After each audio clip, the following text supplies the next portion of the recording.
Well, greetings, ladies and gentlemen of the interwebs. This is Zombie Force here for the world of Fooked Up News. What's up, Sandy? How's it going?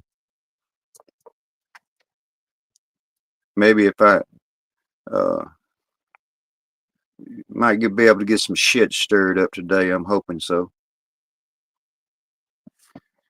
So the first part of the Fooked Up Worldwide News is we'll go to the part that requires the most attention in the worldwide booked up news, and that is Britain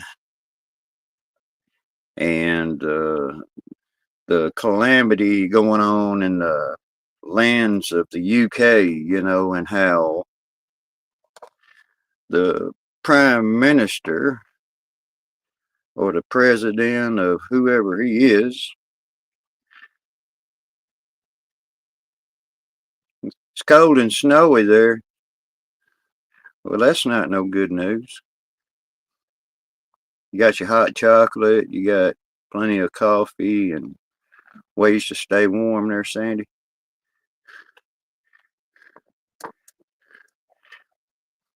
But what it amounts to is sort of what I've been talking about for the last couple of months or so, on projections of power. And what it amounts to is there's a pretty much an uprising coming inside Britain, and the prime minister there in Britain has chosen to circle his wagons, let's say, when well, that's good to know, Sandy.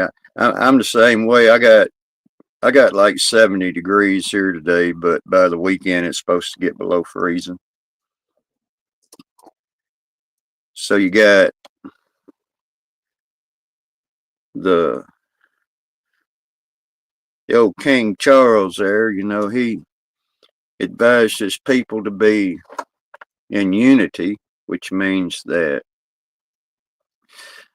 civil unrest is rampant, and they have compiled all their forces and circled their wagons. Yeah, 38 there. Yeah, it's coming my way, I think. So they circled the wagons over there in Britain, and they've combined the MI6 and MI8 and all the agencies together. And what's up, Tomcat? Ain't heard nothing from you in a while. But what we got is recently the Prime Minister of Britain over there has decided to arm the police with guns. And the MI departments of government, whatever, have combined forces.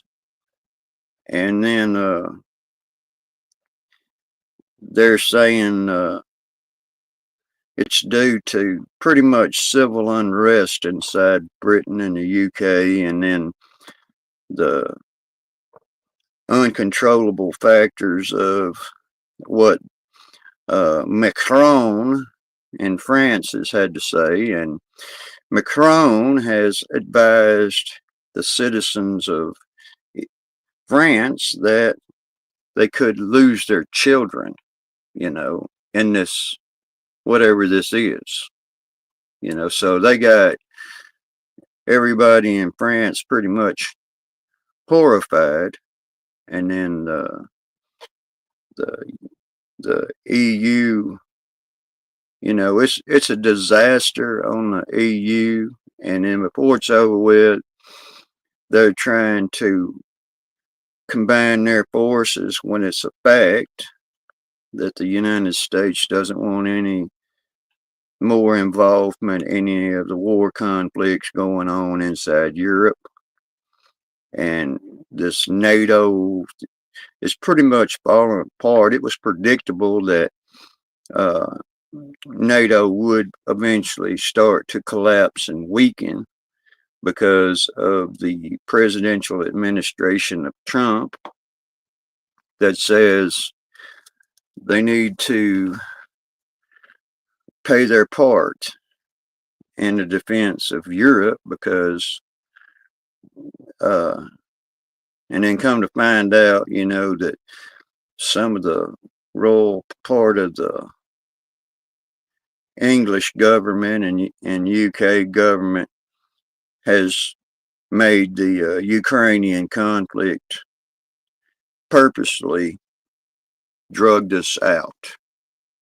They're just purposely dragging it out, and we as America have pretty much says we're not investing anymore into this conflict between Europe, but it's real. I mean, it's all credible. You can verify it. Britain's trying to keep.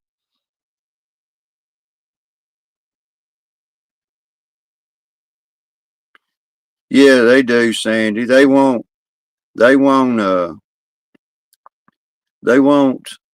us to pay for this, and what it amounts to is we got people out here in society saying, "Hey, we're going to go to war with Russia.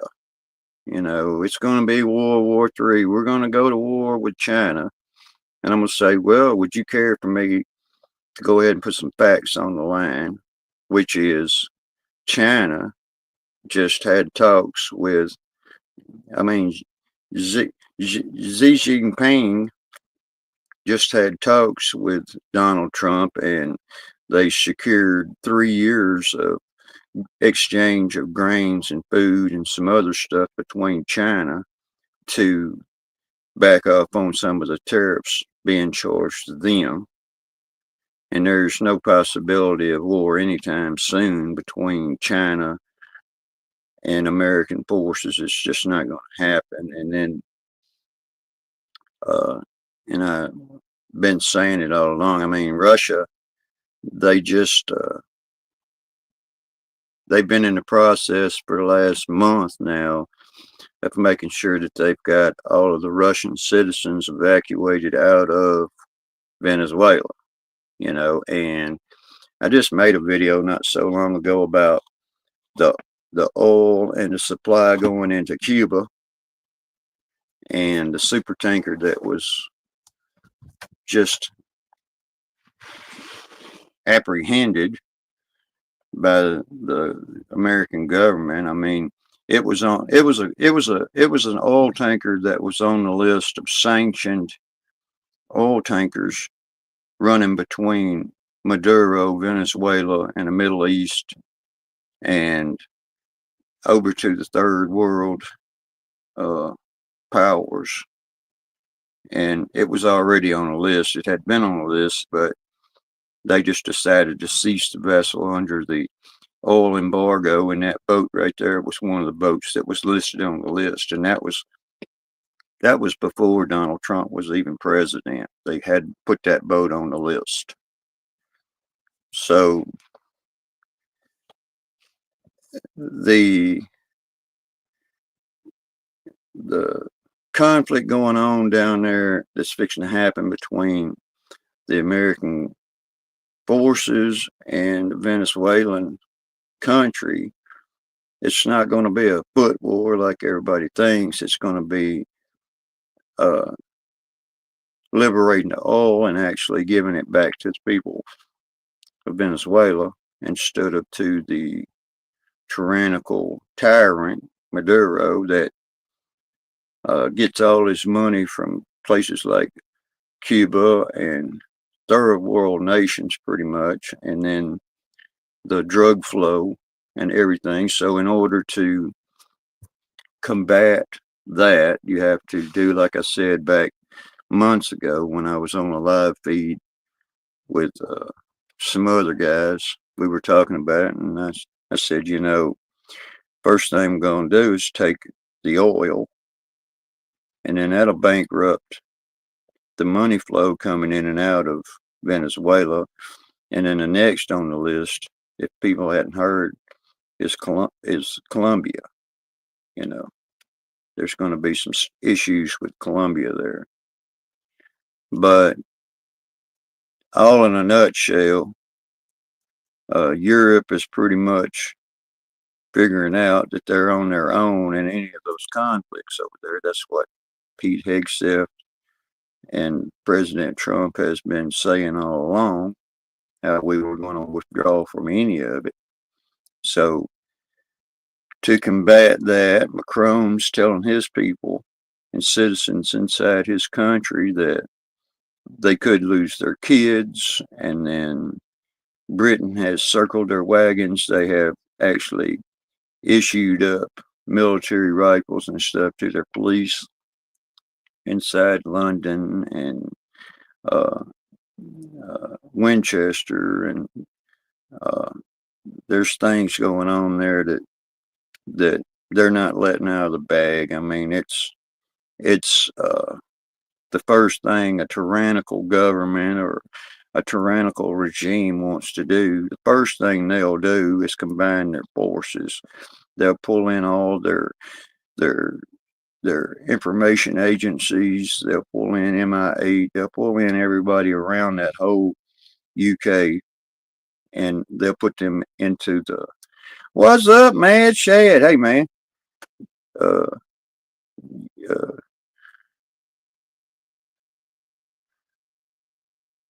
Hold on just a second. I kind of lost my damn thing. Uh, Let me get the hell back out of here. Mad Shad. Hit the right button here, man. There we go. Hey,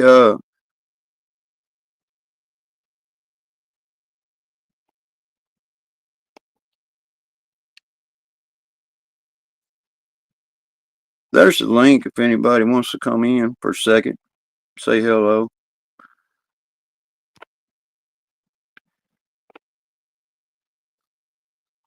We're going to do some Lackluster Friday tonight there, Mad Chad. What's going on with that? I've been looking forward to it, and I hadn't seen you lately.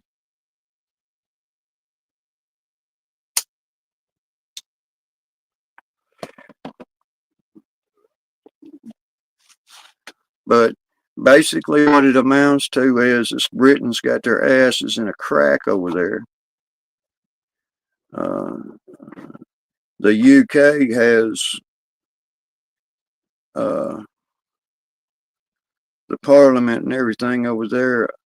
They got their asses on edge over this because all over London, and that's another thing. I almost forgot to mention it.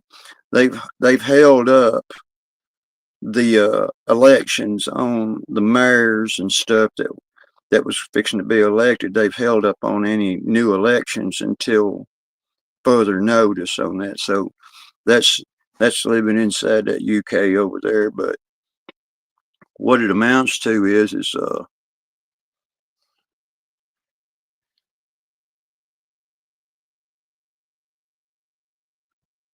yeah, yeah, I'm looking forward to that, man. I mean, uh, just to kind of break the fucking ice a little bit in some discussions, you know.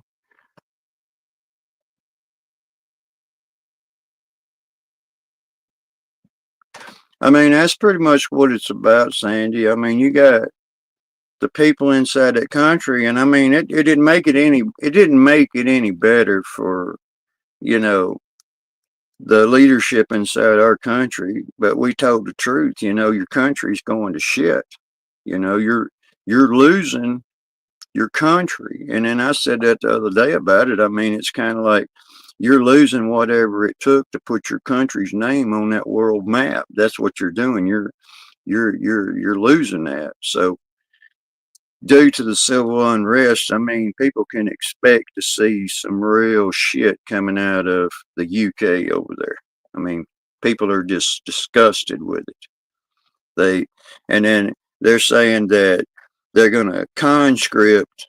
They was thinking about conscripting these refugees into the military, And it's kind of like, the pushback on that is the the Europeans are saying, no, I don't think it's a good idea that we should even put guns and weapons in their hands.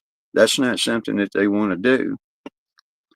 So uh, it's coming. I mean, they just had a protest over there that involved, tanks, real tanks that people are allowed to have on a private ownership, and they rolled up with about 2,000 tractors. Cha cha, what's up, cha cha cha?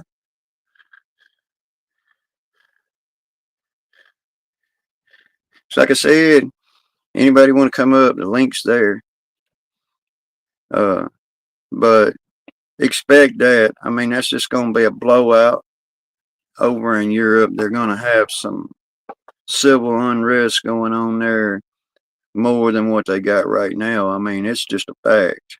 So whatever blows in from the east heads to the west. So we're going to feel some repercussions over that shit. I, I, I know that what I see and people, I got family living over there right now, so I know a lot more than people would think. But the thing about it is, it's going to get back down to this ethnic bullshit going on, and this dispute over these people that we've got inside this country. I got nothing against anybody from another fucking country. They can stay in their fucking country, and uh, or when they just choose to come over here to be in this country, to assimilate with this country, to band with our flags and our beliefs as Americans, not to think that your culture is going to take over our streets and our cities, because we're not going to allow that.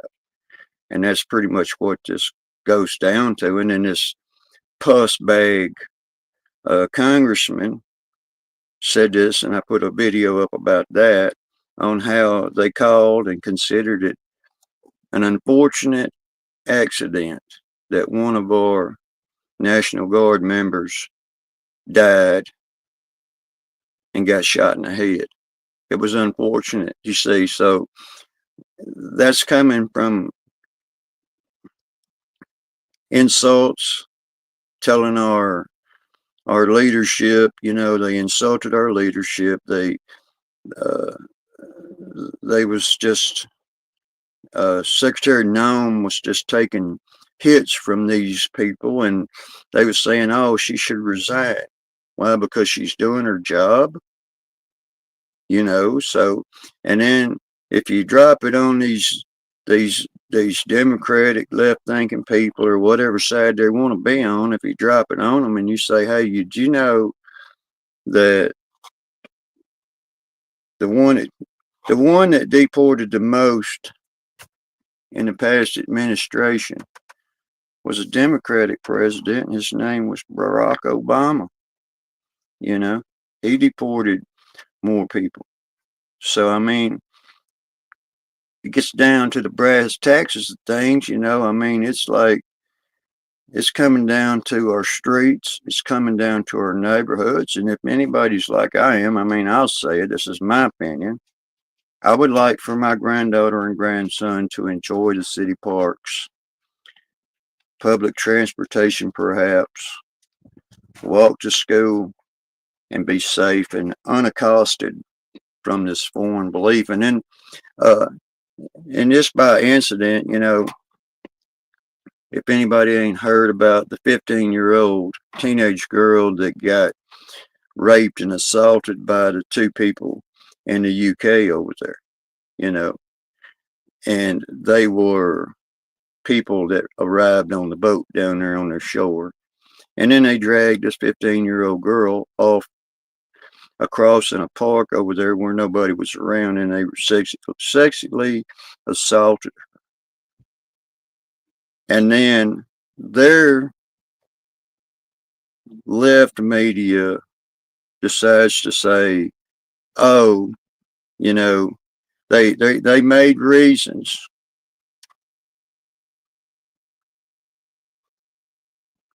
Yeah, exactly, Sandy. I mean, that's what it is.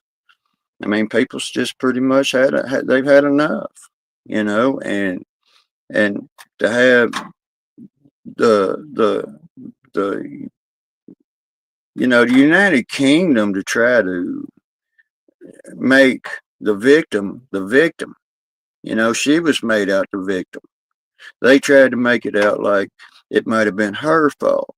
You know what? Because two grown boys persuaded her to come over to a different place and then sexually assault them.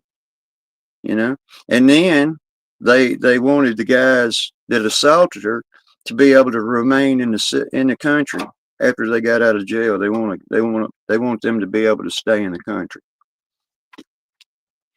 And me, I just know that I I see what I see. I see this guy down here in New Orleans. I mean, I live 45 minutes from New Orleans, but I see a guy down there on YouTube, and he's talking about ever since I showed up, ever since I showed up, his he's he's got an American construction renovation company.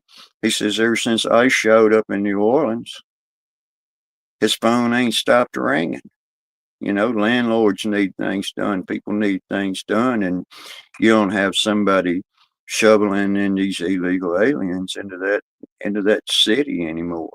You know, it the empathy comes off when I know people in my neighborhood that they have to go out here and have starve to be able to find work to do in their profession, carpenters and people that lay brick and people that cut grass and everything else. I mean, the blue collar workers, they forced them out, you know. So it just tells me, and it should tell everybody else, that our country, you know, it's going to hurt a little bit. So like I keep saying, it's going to sting a little bit for these lighthearted individuals out here that seem to think that these people are okay. I have nothing against the people, but I do have something against the people taking the jobs away from our poor working class, man. We got guys and girls out here struggling to try to find a job. And when they find a job and they show up, they're the only ethnic group American in the whole crowd, you know? And then you got all of this crap going on. And it's depressing, I get it. But I keep saying, the borders are sealed. You're not you're not getting out of this country and you're not getting in this country without somebody knowing it. So, but to have a government agency, and this is what's really just kind of the brass taxes of things, is the Trump administration. See, Donald Trump's pretty much on his own, if people don't choose to believe that. He's on his own is because the English Wall Street rule over the politicians and the offices and the the big private conglomerate, the Soroses. You know, that's that's who controls that. And then whenever a person like Donald Trump, a Republican, a real Republican, shows up and they say, "Hey, let's do it the same way that Hamilton and Lincoln did this shit," run this stuff on a Republican ticket. But what it means is it gives way to the blue collar working industry. It creates more jobs. It creates more power plants. It creates more working environment for the blue collar industry inside this country. And it makes this country stronger, you see. It makes it not dependent on other countries, you see.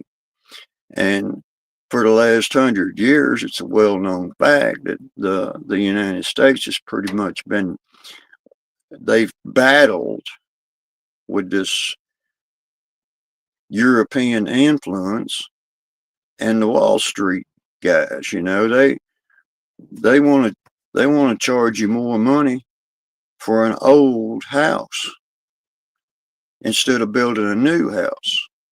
You see, they just want to keep making their money off of the same old properties, and that's the problem in the UK right now. People, they're not really in tune with what goes on outside of their neighborhood or their property.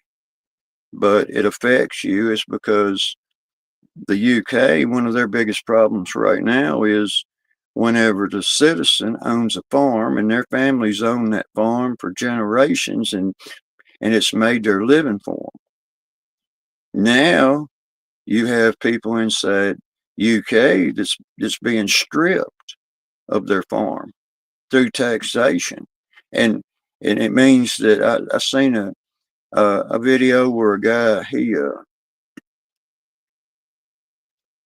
was his ownership of his property is valued at like 400,000 UK, but he struggles, him and his family struggles on that land to be able to make 30,000 euros annually after they have to pay for everything.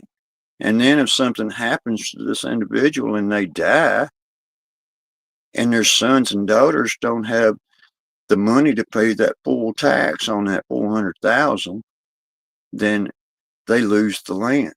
So they're stripping these people of their land, and that's a big deal over in UK right now. It really is. And then the same thing starts to weasel its way into our society. It just does. I mean, we got farmers inside this country that have been put on starvation rations to feed everybody else and still try to eat theirself. So the Trump administration gave the farming community lots of cash and lots of incentives inside this country to start growing crops again, to try to make this country more stronger. The blue collar working people, the farmers, the factory workers, the soldiers, everybody, to make them stronger, only because we don't have to bow down to some English Wall Street. If people don't get that, the determination behind all of these Republicans that says, hey, we're going to vote against the Trump administration on this subsidizing insurance. Don't let this bullshit you. To subsidize that insurance is to try to force the hand, which means it's trying to force the American hands inside this country, to pay for illegal. There's calculated somewhere around 50 million, counting the adults and the kids inside this country, to supply them, with insurance. People that's not even never going to assimilate to this country. They're just going to build that 3-bedroom brick house with a pool down there somewhere in another country. That's typically what happens. But all the action going on right now is going to come from over in the UK, and they're preparing for battle. Essentially, they're circling their wagons as we speak. They're arming their law enforcement officers with guns. And anybody knows anything about London, you don't really see that. And as far as this Russia-American conflicts going on, I mean, you're only going to have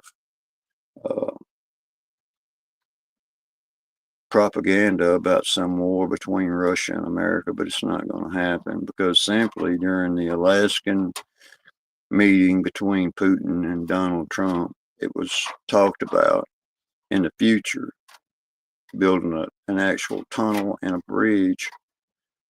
What's up, KP?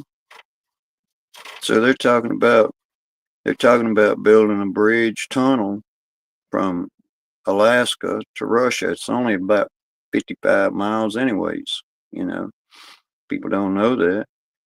I mean, uh, you can actually take a fucking small boat and reach the shores of Russia from the United States there at the Bering Sea crossing. But they're talking about, they made jokes with that President Lazinski, Trump did, about they was proposing a tunnel between the United States and Russia, you know. But there's not going to be nothing, there ain't going to be nothing going on between the United States and Russia. It's just propaganda. That's how big news stations sell newspapers, you know. That's how they sell the news. And then, according to the social media networks, there's probably another million news channels out here that's saying this and saying that, and they're just grasping for straws. But when they run out of straws to grasp at on one thing, they just change the subject to another thing. But, you know, yeah, I mean, it's factual, you know. And whenever I was talking to somebody not long ago about the Alberta situation and Canada situation, and how nah, there ain't gonna be nothing between us and China. It's like I said, you know, Donald Trump just sat down with Xi Jinping of China, and they reached an agreement on the next 3 years of grain supplies between the United States and China, and the American investments into the China economy and all of that taking place. I mean, people really got to read between the lines of these pop-ups that you see about, we're going to war with China, China, China, China. China's not going to do it. They're not doing anything. They're not going to. They make billions and billions and billions of dollars in profit in their economy off the United States, their biggest customers. You know, we're one of their biggest customers. And there's no danger of China and the United States going to war with each other. And this little conflict that goes on down in the Philippines and what's happening there, you know, that's exactly right, KP. You know, our biggest battle with China is stolen technology, but we're not going to war over that, you know. And this thing between, I mean, Taiwan, and anybody that knows it, Taiwan it's a China, it's Chinese territory. You know, it's China first territory. We can only we can only have a,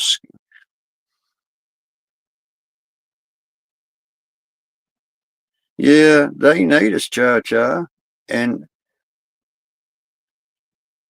yeah, that's right, you know. And what it amounts to is if the United States just says, okay, fuck it, you can have Taiwan, and fuck it, you can have South Korea. It means nothing to us. We have so much industrial might inside this country. It don't mean anything to us to lose a couple of small outposts. We're not going to give up the Pacific Island chains like Hawaii or any of that. We're not going to give up territory in that territory. It just means that they need us to survive, and they've got so many people on their fucking islands and stuff that they're not going to give up their best customers for war. They're just not going to. And the recent talks between Donald Trump administration and Xi Jinping and Russia is to downsize on nuclear weapons. They're just thinking about test firing a couple of them, you know. That sounds crazy, but it's true. And the thing about it is whenever P Headset said that we're gonna we're gonna make peace with power, that means our financial might. That means our industrial might. And Vladimir Putin, he just had a phone call with Maduro down there in Venezuela, and it's pretty much like he says, "My condolences." You understand? That means that he said it. He There's not going to be any skirmish going on there. You know, we built the Guatemala Canal, and we run that Guatemala Canal. And if anybody wants to avoid months and months of going around the long way, they just shut up and get out of our hemisphere with their third world thinking. When they say they're getting drugs off the streets, they mean it this time. And people don't really take that serious. I mean, you're talking tons and tons and tons of drugs being intercepted. That's already done. There's drugs inside this country in bulk that was warehoused that was here about the time that border got shut down completely. It was already here. Now, when they have a logistics to have to try to move these big quantities of drugs between major cities, that's where they're getting caught. You know, it's like hide the hot dog. That's what's going on. What's up, Pilgrim? Come on in, come on in. Listening to the Fooked Up Worldwide News. I think I put that link in there if anybody wants to come up and run their mouth, and I'll just sit over here and shut up. But that's just part of the pain. You know.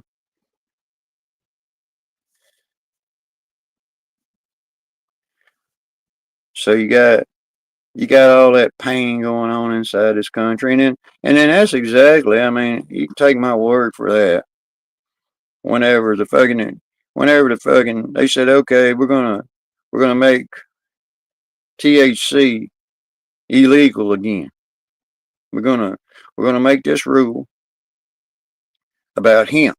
You know, let me explain this to some people.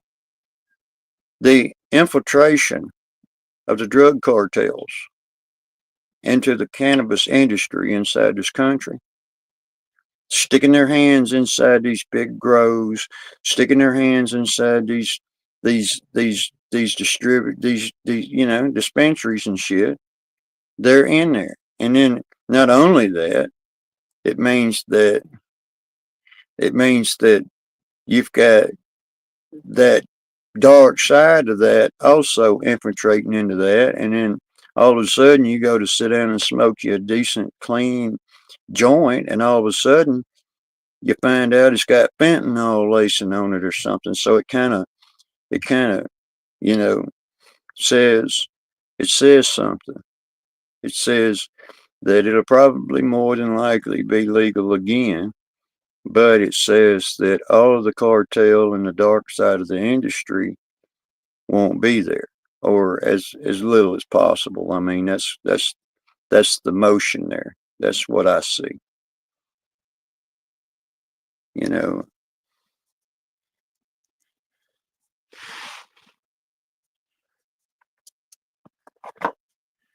all the shenanigans going on.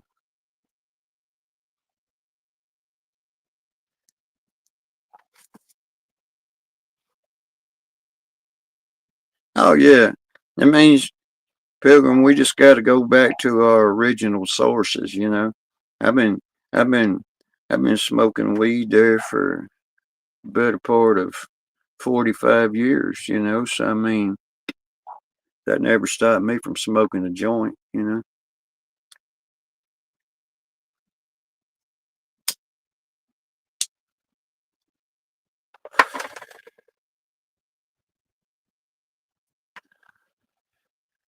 I mean, it's all in what you see in it. But like I said, I mean, I feel like My best advice to anybody that does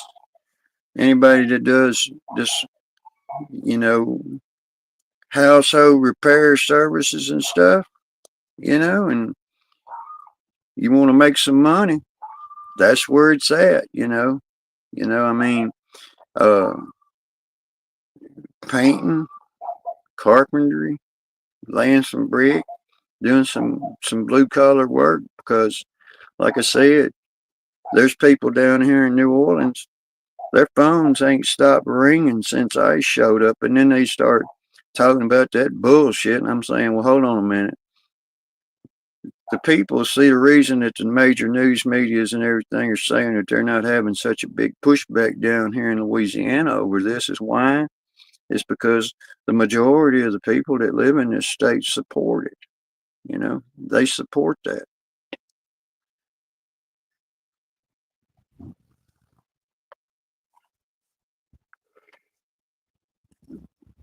That's just part of that pain.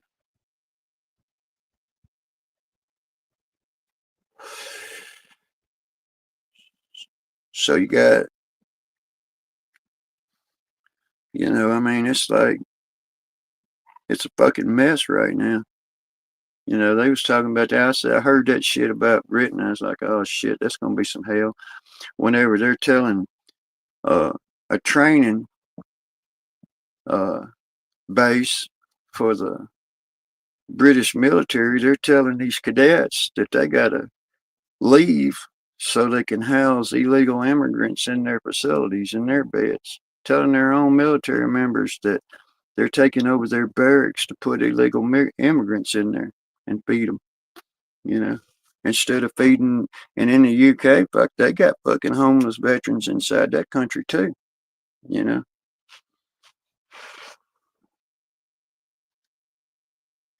Oh yeah, KP, you seen it too. You know what I mean? People want to. I see everybody in New Orleans stopping these ICE agents. Listen, stopping them, and the head honcho there. They want to take their picture with him. You know, he's a famous guy. They want to take his picture. They want to get up there and smile and take his picture and say thank you. We appreciate it. And they always knew that. They knew that, and they knew that in the get go about Louisiana and the people that live in Louisiana. They knew what was going to happen. Oh yeah, they're scary right now to ride around in vehicles that have ladder racks and stuff on top of them.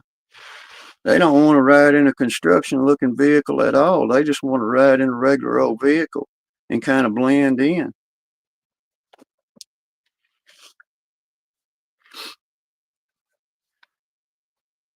And then you got all kinds of people out here that's saying, "Oh, I'm gonna, I'm riding around the streets in New Orleans right now looking for ice." So why? They can tell all the rest of the people where they're at. So they changed their tactics and they switched up to Slidell. So they've been crawling up Slidell's ass here lately for the last few days. I'd like to get me a damn permission to just do a ride along with them. Just video it. Don't say anything. Just video it. You know. Wouldn't that be kind of interesting?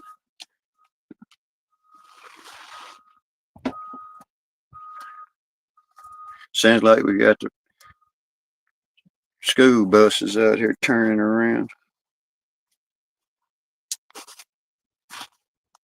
Beginning to get cold this weekend, KP. It says Sunday. We're going to hit below freezing.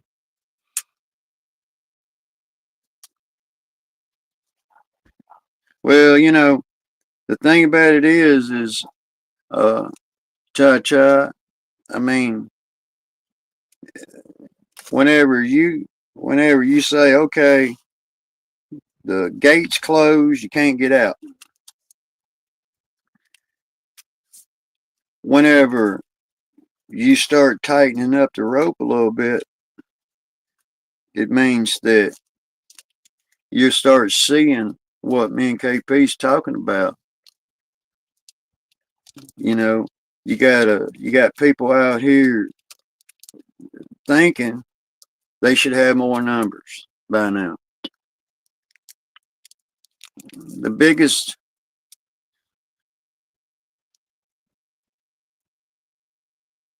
Oh hell yeah, KP. We hook up, man. I'll buy you some cheeseburger.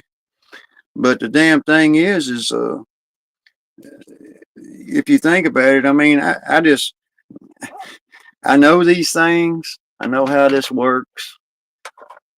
It means that when they start saying people are scared to come out of their homes, they're in fear, you know, that means that you've got mass amounts of people that are under illegal status and are under some kind of deportation order already. They know they're not supposed to be here. So they're hiding out and they're only going out at a certain part of the day. And oh shit, chicken, taters, corn, and gravy. I hear you, Pilgrim. I don't know what I'm going to have for dinner, but they're just tightening it in, and which means that they've got, believe it or not, they've got all the grocery store outlets, Costco, Walmart, uh, Home Depot, Lowe's. They got all of these places covered with people that's already seeing, you know, they're seeing the amount of people that's showing up, you know, and they're just picking them off whenever they come up in a parking lot and get out of their vehicle. They'll just pick them off. And then the rest of them, it scares the hell out of the rest of them. So they just stay at home and they try to get somebody else to go shop for them and get their groceries and all this other stuff, you know.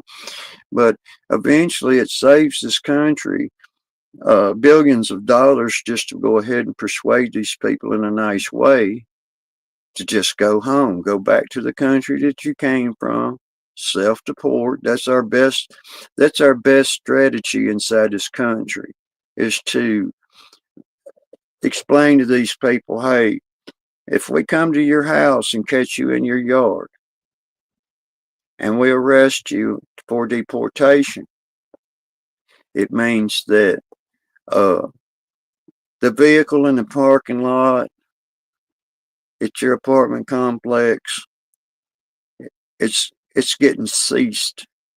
It means you're going to lose everything that you have, and you're going to get deported through a deportation center. So it's better to go ahead and try to figure out a way. Oh yeah, that's for sure fixing to happen, Cha Cha. That's for sure fixing to happen. I mean, it's already happening, you know, because we have people out here on the street that's already had. If you hadn't seen the videos of where they approach a Muslim person who practices the Muslim belief and they say, "What's up, rescue? Hey man, I got a link in the chat if you want to come up." But they got what it amounts to is they've been interviewing these people that are from there that practice that directly, and they ask them what do you choose over the American Constitution or the Islamic rule, you know, and they say Islamic rule, which means that they're automatically choosing, they're automatically choosing that their belief is more greater than our Constitution that rules our society. And we all know about, like, the First Amendment, it does give you freedom of religion, but your freedom of religion don't trump the rest of the Constitution. If your religion puts the American society in some kind of a danger or something, then yes, we're going to say something about it. But then you've got this big belief in these people and their cultures that says that their belief is greater than our Constitution, which they they say Allah is supposed to be ruler of the whole entire world, and they can't go against Allah and practice the American Constitution if they had to, not given a choice. So, I mean, Wild Dragon, what's going on? But what it amounts to is you got to keep up with uh, the truths. You got to chase the truths. You got to beat it out of somewhere. But pretty much, that's in a nutshell. I mean, the people of UK, I mean, they're disgusted with that, and people don't believe that, but we've been battling that London belief, that Wall Street London belief. Everybody should be in debt. Everybody should pay as many taxes as we can charge them. And then when they own nothing, remember that what I said about that the other night, 420? You know, Dragon, you remember I said, you'll own nothing and you'll be happy. That's what that movement in UK is about. What's up, Cheryl? So uh you got that own nothing and be happy parliament of the kings and the queens going on. And then the administration inside the country says enough's enough. I mean, I said it the other night, you know, fuck the king and all his horses, you know. I feel for the people of UK. I got relatives there, in Westchester. So it says it all when you start telling your law enforcement officers in London and places around in the areas that they'll be carrying rifles, you know, they're taking up arms in their ranks. They're bringing in MI6 and 8 and all the rest of them and circling up their wagons, and they're saying that they're going to put these people out here as working members of their society, which means that they're incorporating soldiers as we speak because of the civil unrest. And the King Charles, he just had, well, can we just all get along and you know all of that kind of attitude? But you know it means he did utter the word that they have to be united, the people of UK, because if that's what he means, then that's what's happening. Because the people of Ireland and and they're people all over that place over there is in uproars over all of this. Choose a foreigner over your own citizen. And like I said, they have homeless vets over there too. And rather open the doors up to their homeless vets, they're putting all these migrants, these illegals coming into their country, they're putting them up in hotels and feeding them and giving them clothes and all the good stuff, if that don't sound familiar. And I think we're ahead of our game on that, you know. So you got a lot of shit happening inside people's heads is going on, but there is there is a huge civil unrest going on inside UK.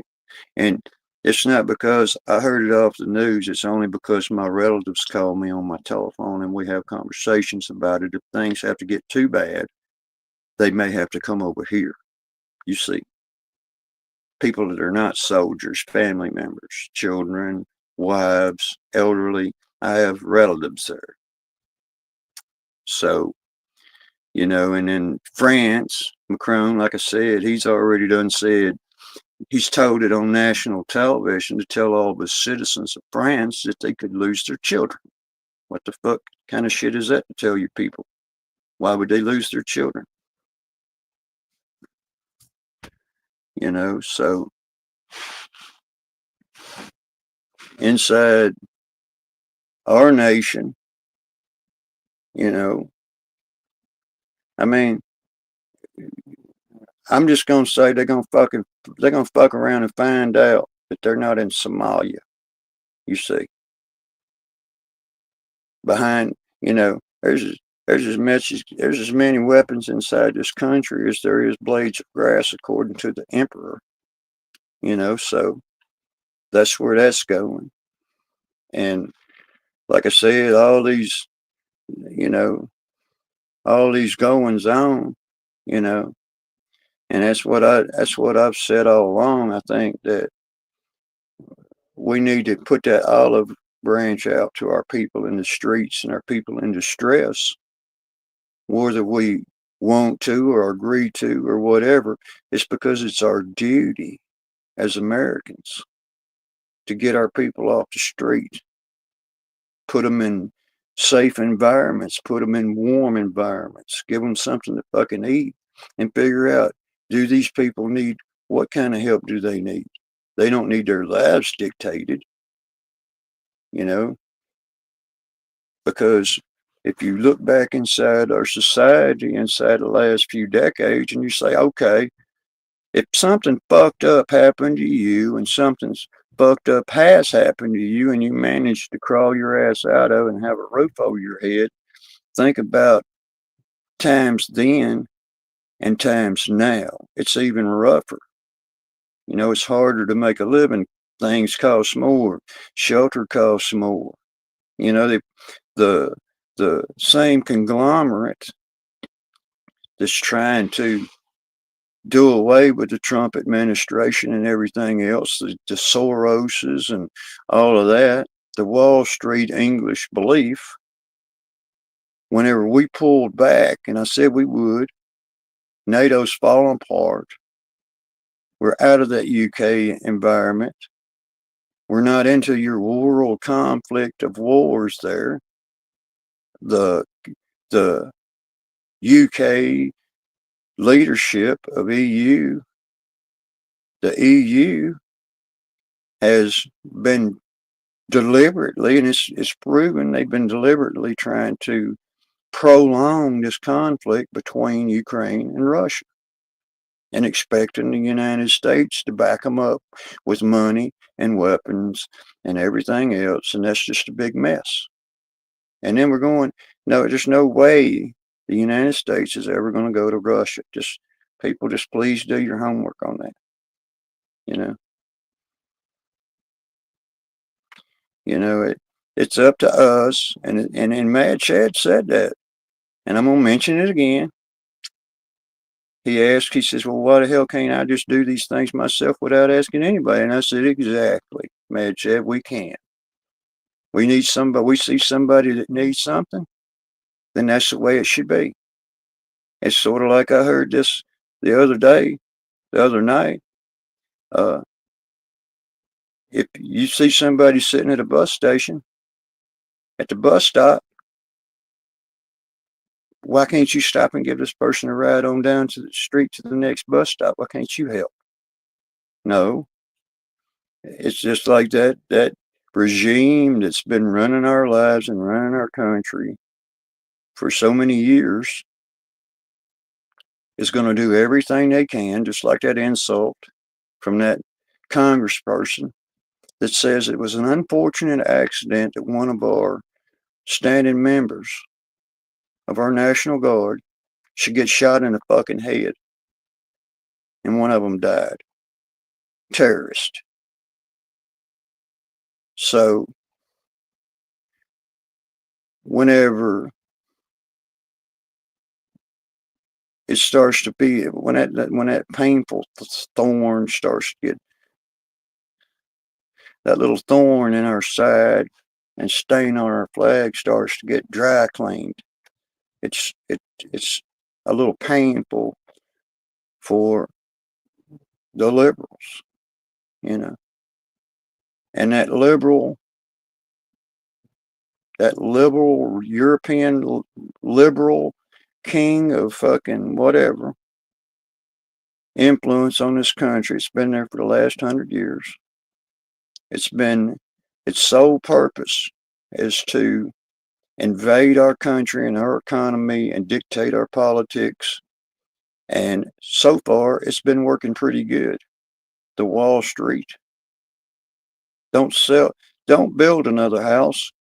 Make the old house worth twice as much for taxes. And when the taxes get so high on that house that they can't pay it, we're going to take it, we're going to rent it to them, and they're going to own it, and they're going to be happy that we're allowing, you have to understand, for them to make a roof over your head. You better be happy that they're giving you that roof over your head.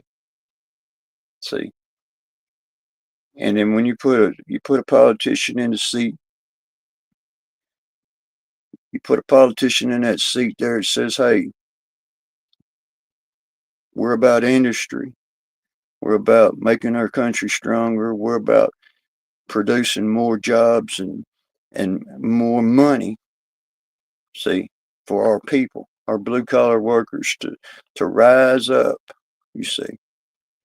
But when you can't rise up, when you're being forced down on the mat, pinned down on that mat by the debts that were made deliberately from Wall Street and the English rule of whatever it is, libtard, then that's where we stand.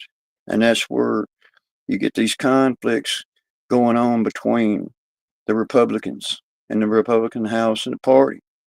They say, oh, these Republicans voted against this. They voted with the Democrats on this. They betrayed Donald Trump. No, they didn't betray Donald Trump because Donald Trump don't really have a whole lot of that's on his side when it comes to putting this country back together. And I hate to say it, but making America great again. You see, they don't want to make America great again. They want you in debt. They want your house to never be paid for. They want you to have a life lease on your house until you die. And just like in UK right now, that's the problem. When you die, they take over ownership and you're out the door. You know, they chop it up to multi-housing projects, and that's the end of it. That's where your farm went after 6 or 7 generations, 8 generations of family producing their living off of that land and not having to ask anybody else for it. They could earn it themselves. And that's what it was. That's the American. We should be able to earn our living off our land, you know, and not have this taxation. Look at what it's done inside our history. And then it's this tactic that the administration's taken. It stings. It just says, hey, you know, we're not taking no shit off of no third world country for real this time. You know, we're not taking no shit off of it. You know, get your fucking drugs, get your fucking pedophiles, get your fucking skank asses freeloading, welfare wanting, riding, generational bullshit the fuck out of our country. And then that issue with all these states that's refusing to give receipts for the federal funding that goes on to their SNAPS benefit cards. Why? Because they've probably got millions of fucking people that's illegal, that's not even supposed to be inside this country, and we're supporting them when we're not supporting our own. You see, and how that hand grips the president and the leadership of the country. That's part of the hand that grips it. It's called Wall Street and the English lib. That's what it is. Liberal bullshit out of England. It's been trying to invade our fucking economy and take our fucking flag away from us for the last 100 years. It's not going on anymore. We're not paying the bill for your conflict. So they don't want the industry to be woke up inside this country. They don't want the industry to be woke back up. They don't want all of us to go out here and our sons and daughters making wages, building shit inside this country. Power plants. Talking about hundreds. They proposed hundreds of nuclear power plants to be built inside this country. And see, where that shoe fits is, guess who the biggest supplier of uranium outside of any country is? It's Russia. They supply Ukraine. They supply this to us. If we want to build our nuclear power plants up quickly, then we get our uranium from Russia and territories out of Russia. And people don't really know that, but that's a fact.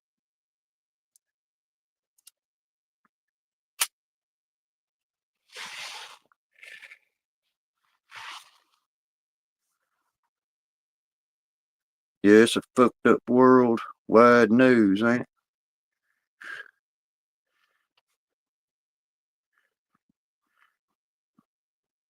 I'm surprised Cha-Cha ain't already got her ass up here running her mouth so I can shut up. I'm running out of things to say, running out of things to talk about.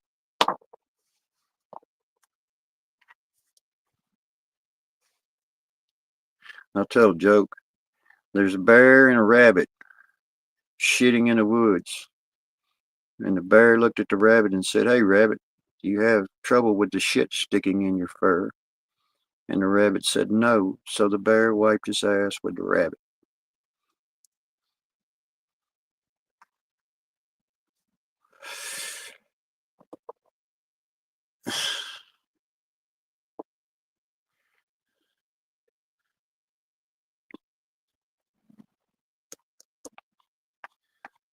Start telling bar jokes. Horse walks into the bar and the bartender says, "Hey, why the long face?"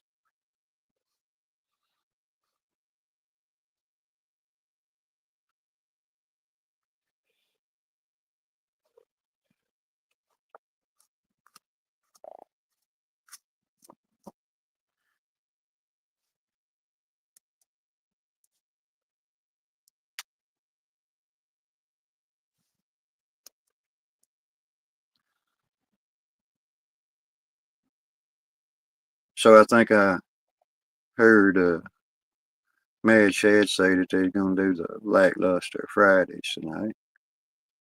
I've had my thumb ready all week to be put in a downward position. And you know, the fuck you is just waiting.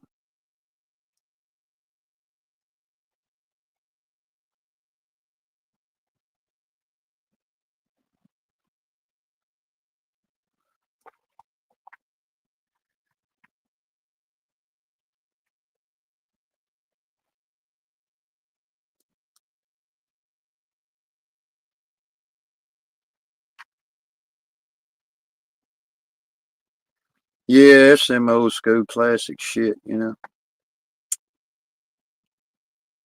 You know what you call a prostitute with no legs?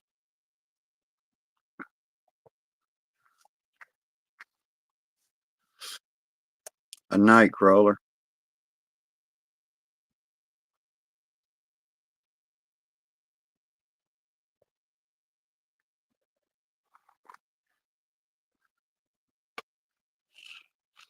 You know the difference between a condom and a coffin, I've heard, is you got to come in one and you got to go out in the other.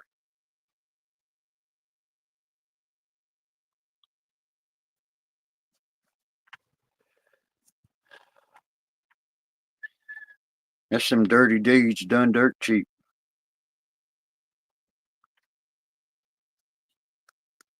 Anyways, I was really, really, really thinking I might go get me an indiscreet vehicle and a good charge on some video equipment and just go find me some fucking uh,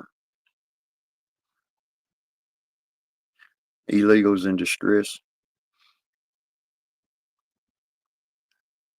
But how they fortify that is it just reminded me of something whenever they said that uh, all illegal aliens that have been convicted of a crime, and then you go back and you start.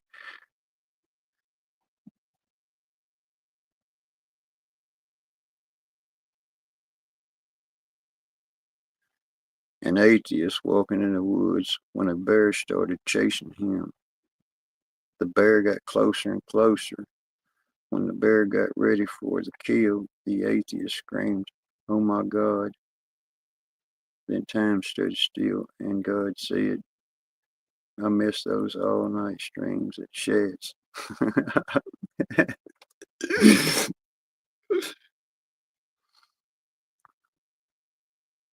Hey, this is the pre-party, man. Shad done poked his head in here and said we're gonna have the mad Shad lackluster fucking Fridays. He better be a man of his word.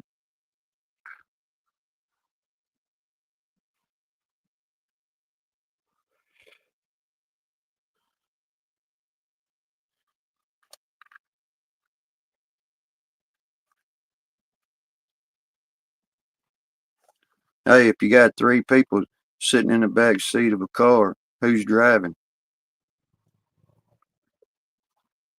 Immigration.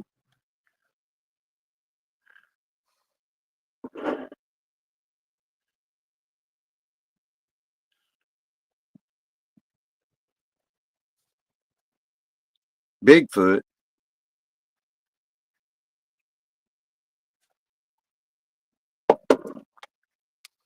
No, we got Swamp Thing down here.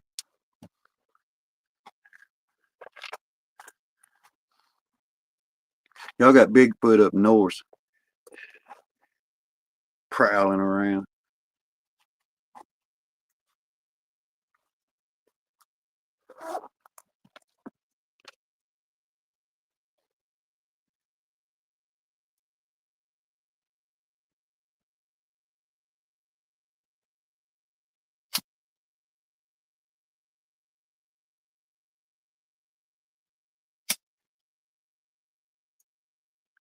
Hey, Cha Cha, you know how to eat a frog?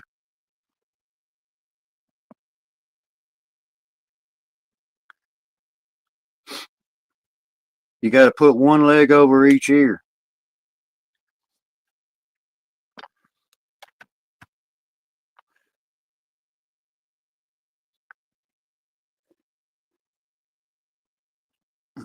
You got a moose in your yard and not in your freezer?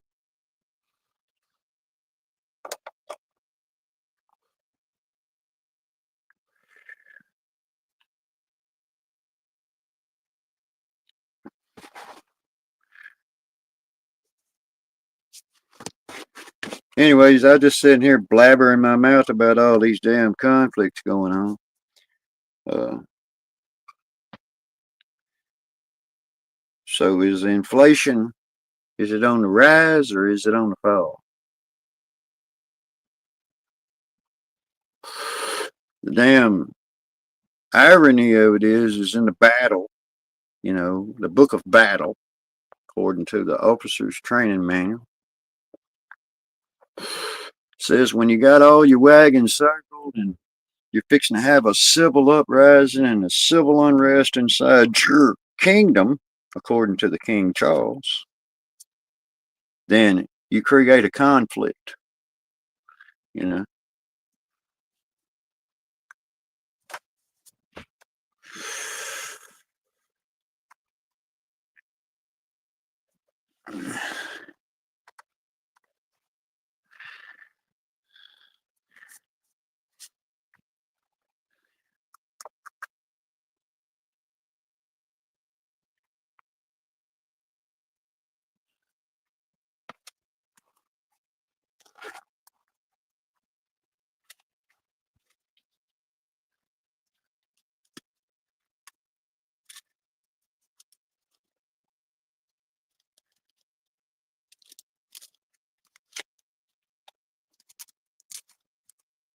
So, Little Red Riding Hood, she was walking through the woods one day, and a little fuzzy rabbit jumped out and said, Little Red Riding Hood said, oh no, don't go down there towards Grandma's house. Said the big bad wolf's waiting down there. Said he's gonna jerk off your blouse and play with your titties. She said, yeah. So sure enough, goes on down that trail. Old big bad wolf jumps out and said, said Little Red Riding Hood, says, I'm gonna jerk off your blouse and I'm fixing to play with your big old biggies. She said, no, you're not. She said, you're gonna eat me, just like the book says.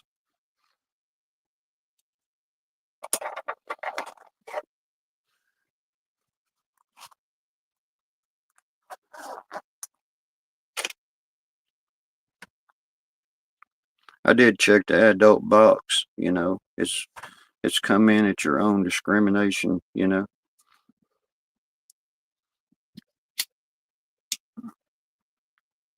you may have to discriminate between things that might offend you and things that might not offend you.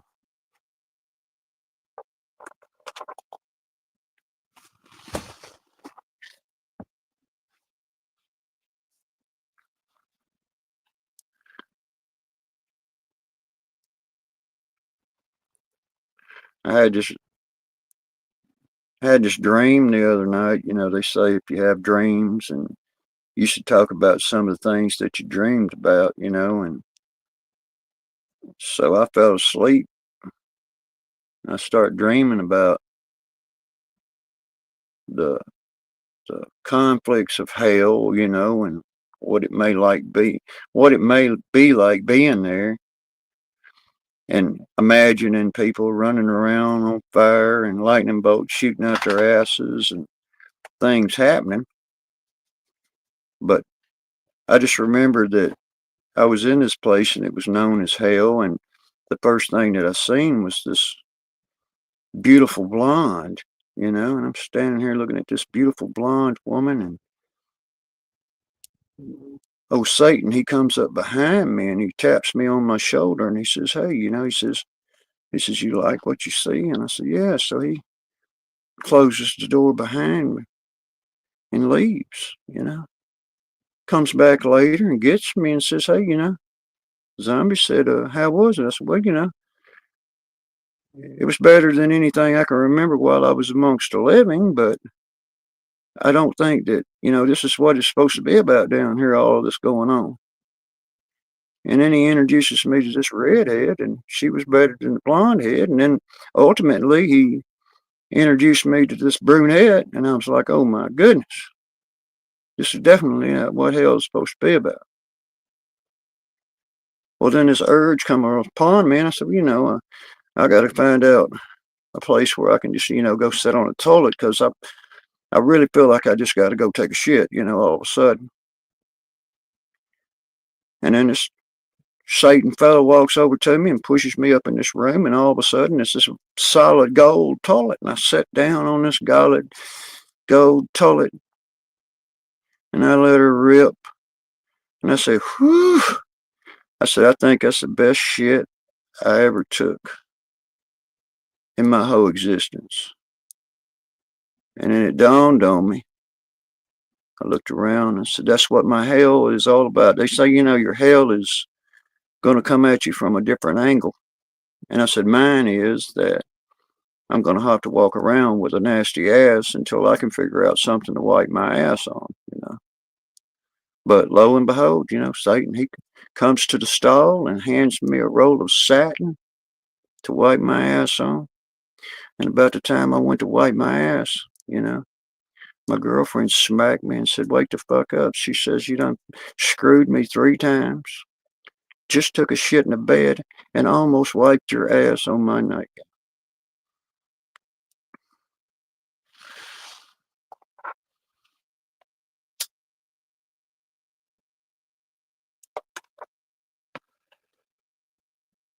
Talk about fucking Christmas. Y'all want to talk about fucking Christmas? Yeah. When I was a kid, my mother took me and my twin brother, you know, to the mall to see this fucking Santa Claus guy. We show up, you know, and it's kind of square, and you kind of feel embarrassed. And my twin brother gets up there on top of Santa's knee, and he's just sitting there. And Santa says, "Okay," he says, "I see you've been a little asshole this year." He says, "But I'm still going to try to consider you for the list. So, what would you like to put on your list for Christmas?" He says, "Well," he said, "you fat bastard." He said, "I'd like some of them little green army men. I'd like a fucking Jeep with a fucking G.I. Joe. And I'd like a fucking train going around that fucking tree. And there better be a new bicycle out there on that fucking porch." You know, gets down.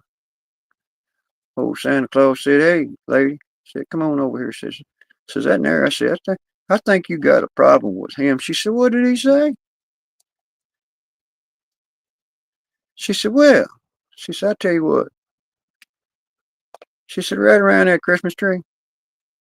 She said, I'd like for you to place dog shit around that Christmas tree. And out on that front porch, she said, I want you to put another pile of dog shit out there on that front porch too. So Christmas morning rolls around. I mosey on down the stairs and start opening up my presents. And my twin brother, he just runs over there and looks, and there's some dog shit right around the tree. He runs out there on the porch, and then there's some more dog shit out there on the porch. He comes back in there, and he kind of looks at me funny, and he says, well, what'd you get? I said, well, I got what I asked for. I said, what'd you get? He said, I must have got a goddamn dog, but I can't find that little motherfucker nowhere.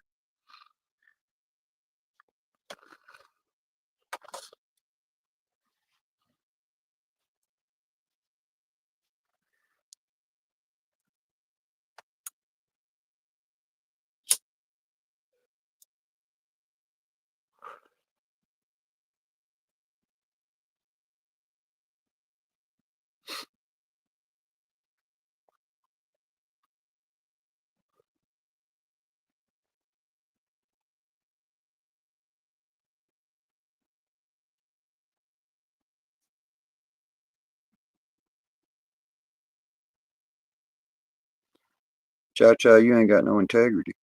I think you got plenty of integrity, you know?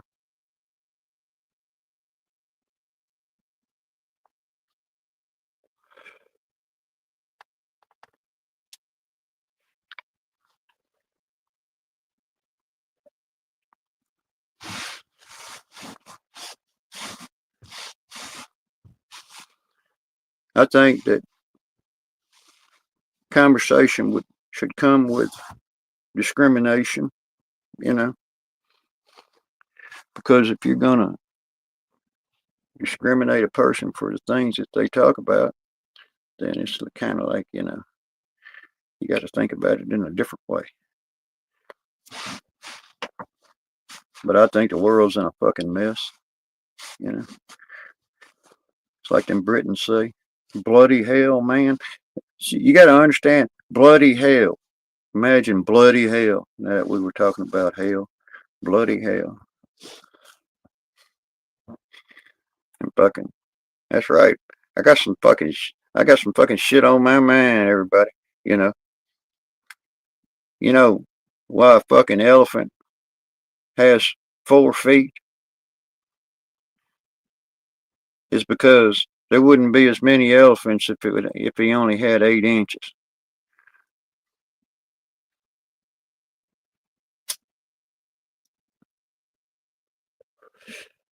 I'll tell Rescue a joke if he's out there listening. You know what you get when your chicken and a cow cross with each other? You get roast beef.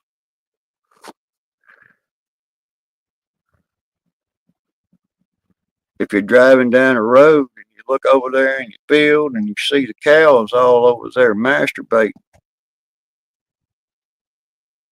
it's called beef stroganoff. That's the proper pronoun for that, beef stroganoff.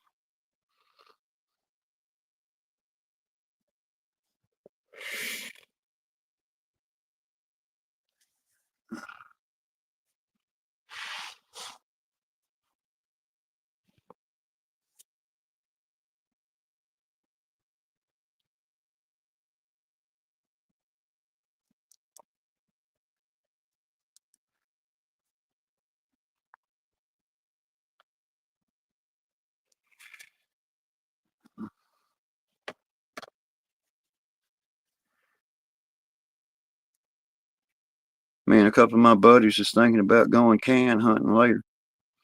Mexican, African, Afghanistan, Afghanican. Could that be a word, Afghanican?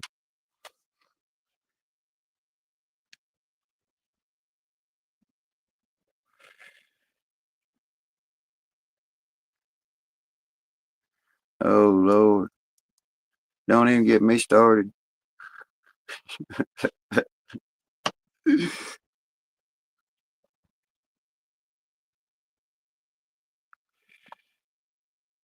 So there's these guys standing in line, for the military physical,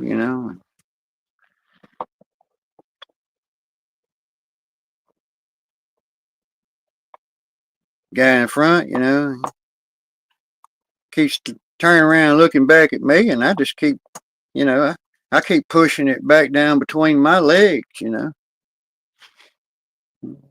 don't know what happened. It just keep bouncing back up there and kind of poking the next guy ahead of me in the ass, a little bit. Push it back down there. And eventually, the guy standing in front of me gets pissed off and turns around and he says, "Hey, what the fuck are you doing? Don't be," he said, "don't be putting that next to me." I said, "I can't help it." I said, "It belongs to the guy standing behind me."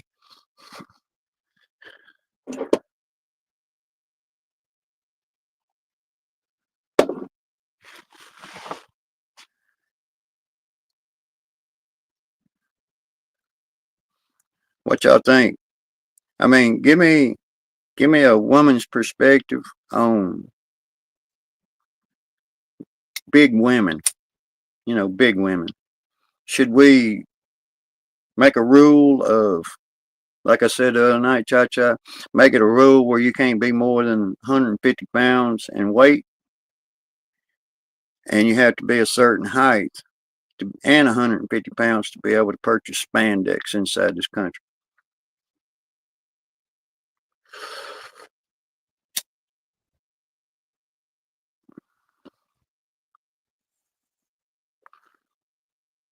And then big guys, they should have to wear them damn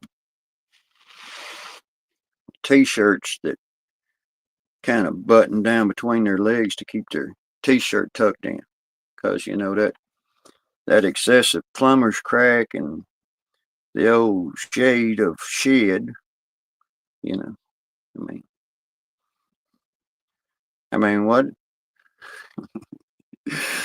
Come on, I get some shit started, Cha-Cha. We got to talk some shit, some shit. And I'm telling you, it ain't nothing worse than that, man. I mean, I am deeply offended. I'm thinking, what the hell? And then I see some big people, some big ass people, and they pushing a baby carriage, and then you look over there and he's big too, and they got a kid, and I'm thinking, what the hell happened there? Do y'all got to get in a damn swimming pool and one of you's got to kind of swim upside down? I mean, what the hell is going on? Is it artificial insemination? What? How is that possible? Don't get me started.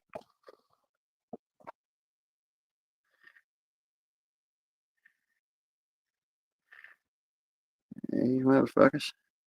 I mean, they go to haul some ass, you know. They got to make about 2 or 3 trips, How are they going to run from an enemy, you know? Big ass people.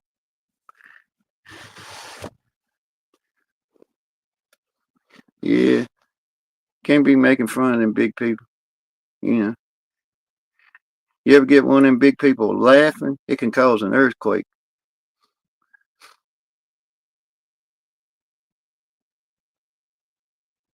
Oh yeah, man. I mean, it's like I can understand women and they get cellulite. I get it, but it's like you know, they got 2 5-gallon buckets of cottage cheese hanging back there. I don't know what's going on with that, you know.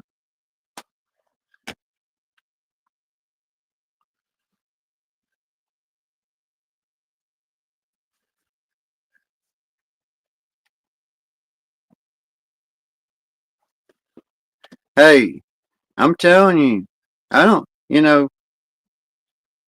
what's that thing?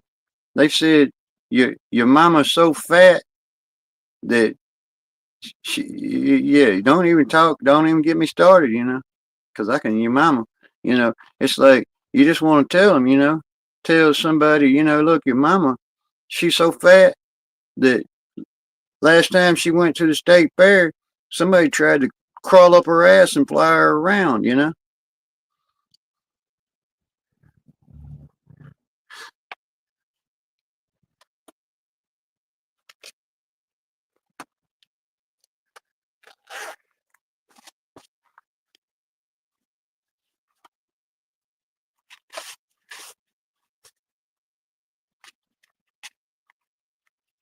What's that joke they say, you know?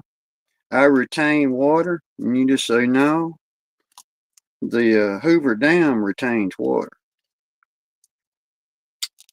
It's like normal. There's a setting on a washing machine, ladies and gentlemen.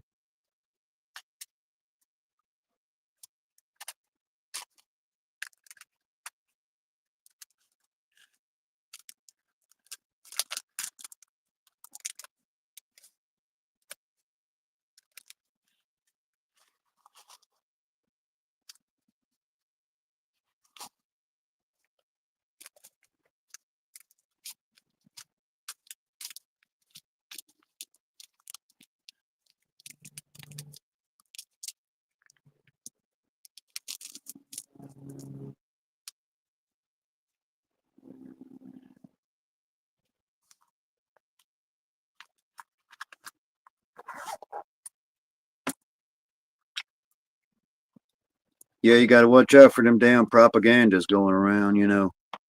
It's like trying to fucking watch anything on fucking social media outlets, man. It's like fucking throwing a dart.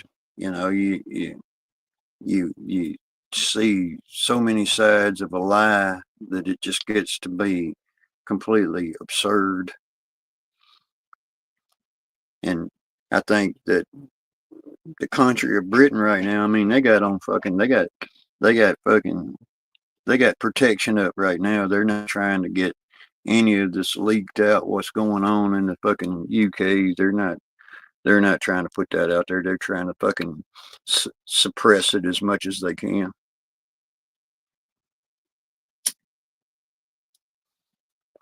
Funny part was they told the law enforcement to not combat a tractor. You know, they didn't have what it took to combat a tractor. And then the teachers, you know, that's surprising because the teachers, uh, my stepmother, she taught there in Europe, and in the last year, the last 12 months, the teachers they've lost 40,000 educational academic teachers inside the UK because of this influx of illegals into that country. It's astonishing. 40,000 teachers.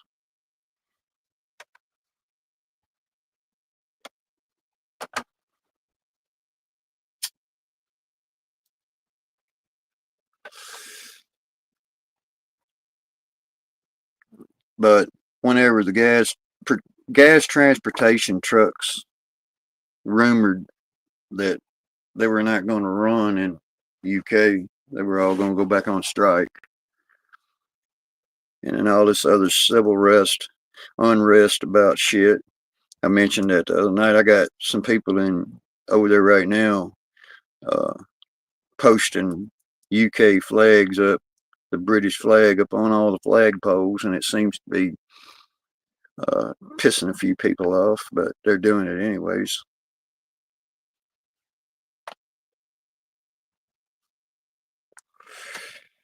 You know, whenever they start trying to suppress your freedoms of expression and the things that you say and the things that you believe in, and if it's not really physically hurting anybody at all, then there's no crime in it. But they they're arresting people over there for expressing their words in public. You know, they're getting arrested for that.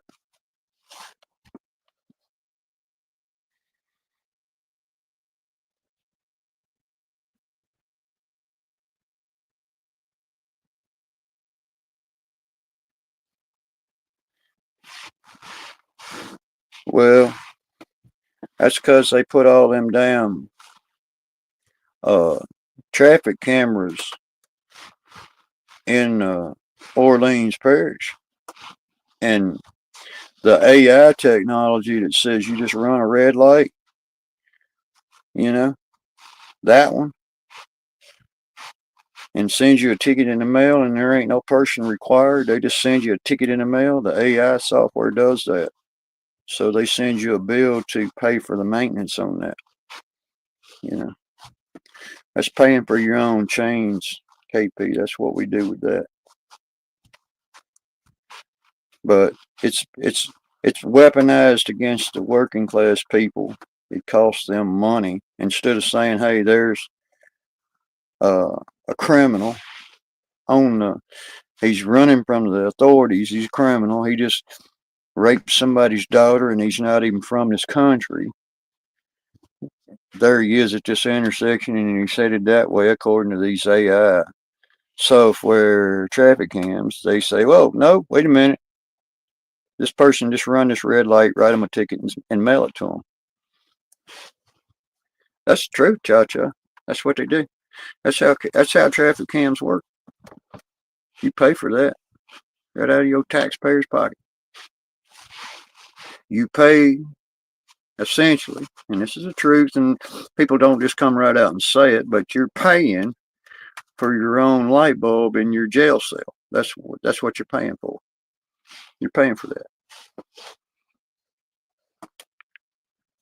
And the ones that are out here working hard, that's that English Wall Street liberal world.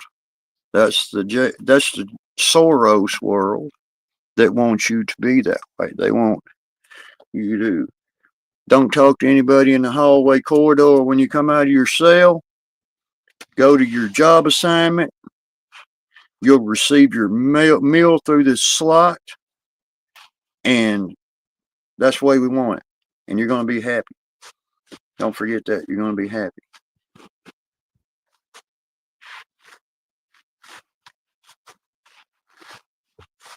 Kind of messed up, but that's the truth.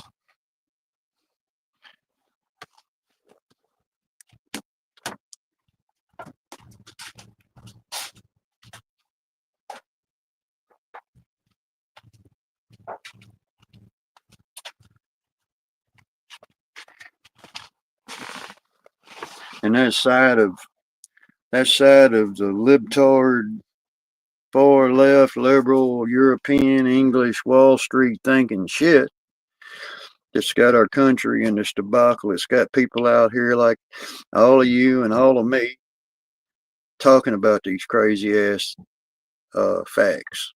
That's what it's got. And I keep saying it. It's perfectly okay for say, hey, we have laws, we have rules, we write them down, but if we don't have anybody in the government willing to enforce them, then we're in trouble.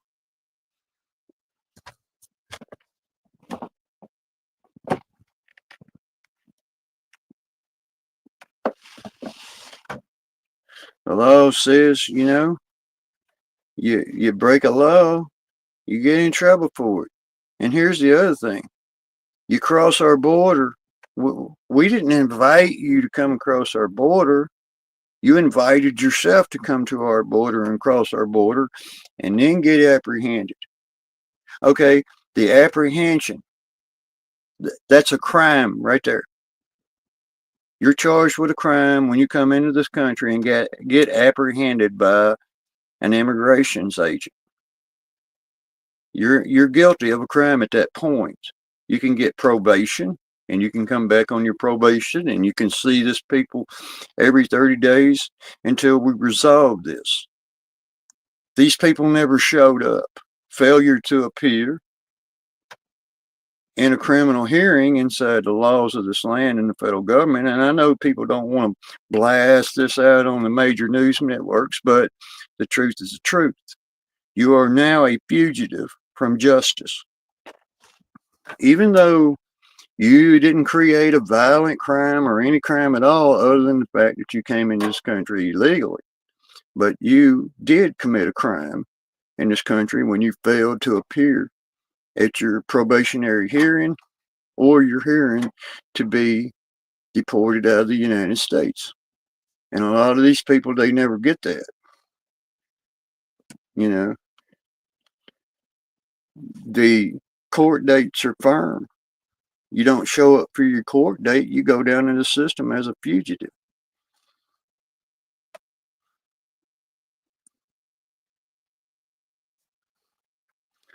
Yeah, that's what I'm saying. You got to watch out for that propaganda shit, you know.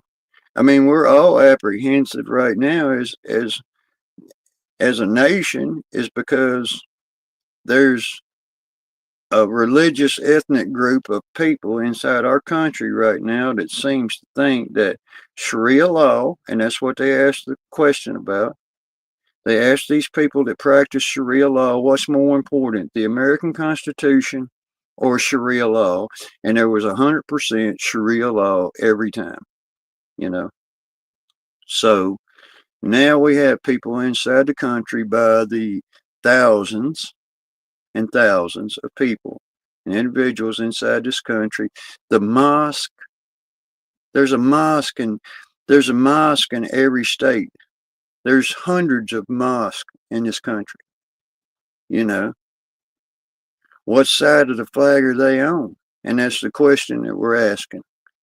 And the question's being asked, it's already being asked. I mean, you ask one of these people, do you hold Sharia law higher than you do the Constitution of this United States? And they're going to say yes, they just do. So it's they're not going to abide by it's our way, our rules, our freedom, our country. This is what makes us American. It's that way or leave. Just go the fuck back where you came from. So then we do the next better thing. We say, hey, just show up.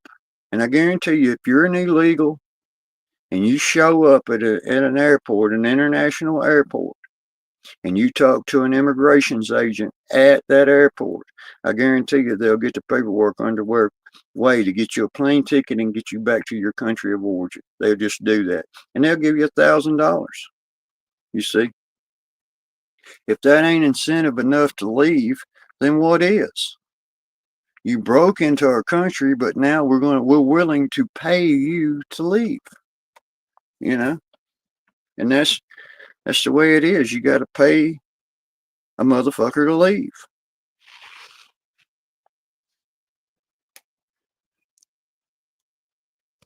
And that still ain't good enough.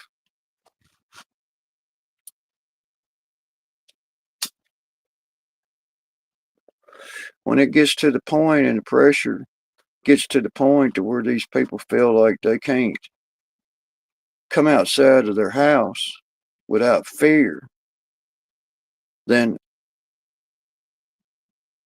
why be there? Why do you want to put your family through that? Why do you want to put yourself through that?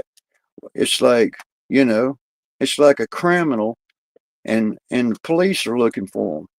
And I've met a couple of individuals in my lifetime like that, and they're so fucking paranoid that they can't go check their fucking mailbox, you know? And that's just to go down to the jail and make bond and get out. But you're talking about a fucker that's, when they catch these people, they're going in the back of that vehicle and they're not getting out till their feet hit the ground over there in the country that they came from. You know, that's weighing it up.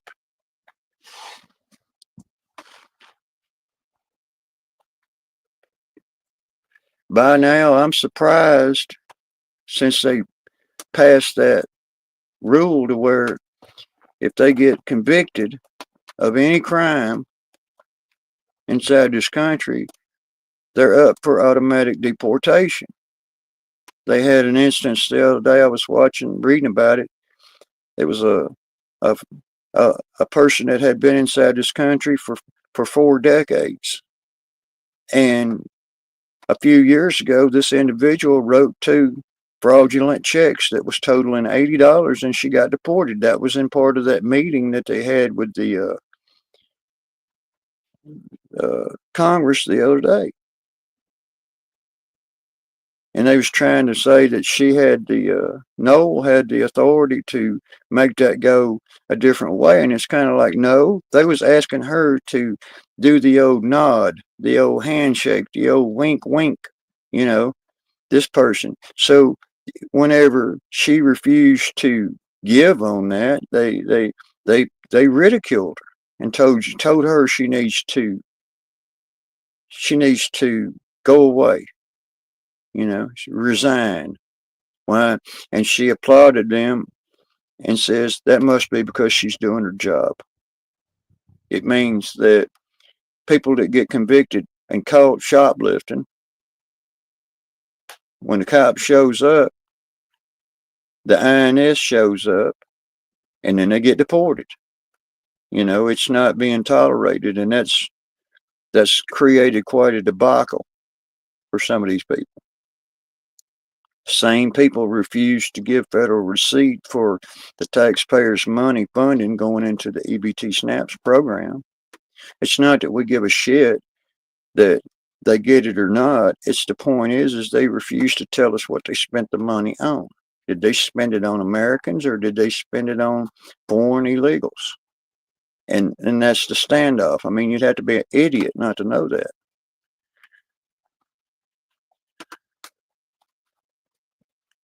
Whenever you take the standpoint of it and you say, well, okay, the gloves are off.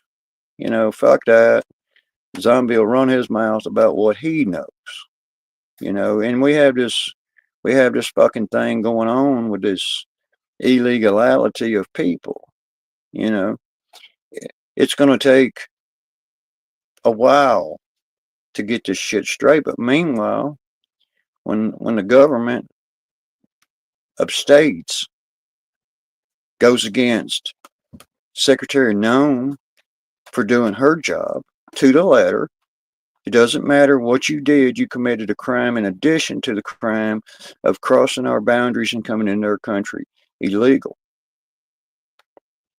And then you've got the rules behind it is if you haven't at least been inside this country for 5 years with a clear path to the U.S. citizenship, you understand, applied for citizenship inside this country, that people get confused. No, it's not because you've been here illegal for 10 years and you qualify, you and your 7 or 8 fucking kids, to live off the fucking taxpayers' dime while your fucking wife and you drive around in a $60,000, $70,000 Yukon. These construction sites where these guys show up in work trucks that cost $100,000. And then they're getting $3,000-$4,000 worth of food stamp, EBT benefits, child care, public schools, all of this shit too on top of it. And our fucking homeless fucking people, veterans and people, are out here trying to recover from this fucking third world fucking drug cartel. The ones that put you in a fucking situation, get you hooked on a drug, and pretty soon your pretty 16-year-old daughter's out here sucking dick on the corner for the cartel or the local drug dealer. That's where they wind up, on the streets. The same goes for the guys. I was born, I wasn't born yesterday. And I'm smarter than a doornail, but I'm smarter. I might be dumb as a doornail, but I'm smarter than a box of rocks. I think that's what they say.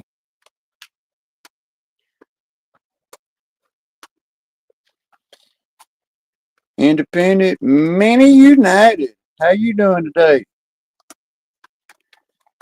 Good to see you. Good to see you. So, I mean, it comes down to the fucking legalities of it, and then whenever they say, hey, we got laws inside this country, and then whenever they said that in the beginning, they said, hey, we're just going to enforce the laws that's presently on the books. And that's what they're doing. I have not seen them doing anything outside of that. And then you got this these these people that's under the impression just because they hear, and I've heard this before. Believe me, in my career, I have definitely heard this before, and I'm going to tell you, boys and girls, the truth. It's called circuit court federal judges. Circuit court black robe tyrannical judges suck a zombie dick. Suck my dick hole, like they say. You have no jurisdiction over what I was doing in my career. It comes down to an immigration judge. That's why we have immigration judges. Who does the immigration judges work for? The president's administration, not the circuit court judge. And it's getting people fucked up because every time they throw that out there, oh, you're going against a federal court order. No. Secretary Nome, nor does President Trump, or none of the president's administrative staff held liable to the black robe tyrannical federal district court judges because they don't have jurisdiction. And that's a fact. Only if there is a federal crime committed by any individual in any of the districts of the federal district court judges can they impose prosecution. Outside of that, the presidential administration doesn't answer to the black robe tyrannical tyrant motherfuckers we call federal district court judges. They are not to meddle or dabble in world affairs and world decisions and departmental enforcement as the Border Patrol. That's a federal agency. They are to enforce the laws. They swore an oath. They enforce the laws. That's the way it was by the letter. You're not here legally.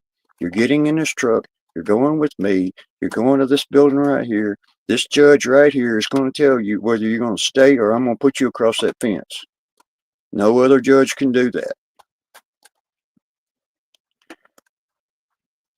But when you go down that rabbit hole with people and they say, well, I don't understand it.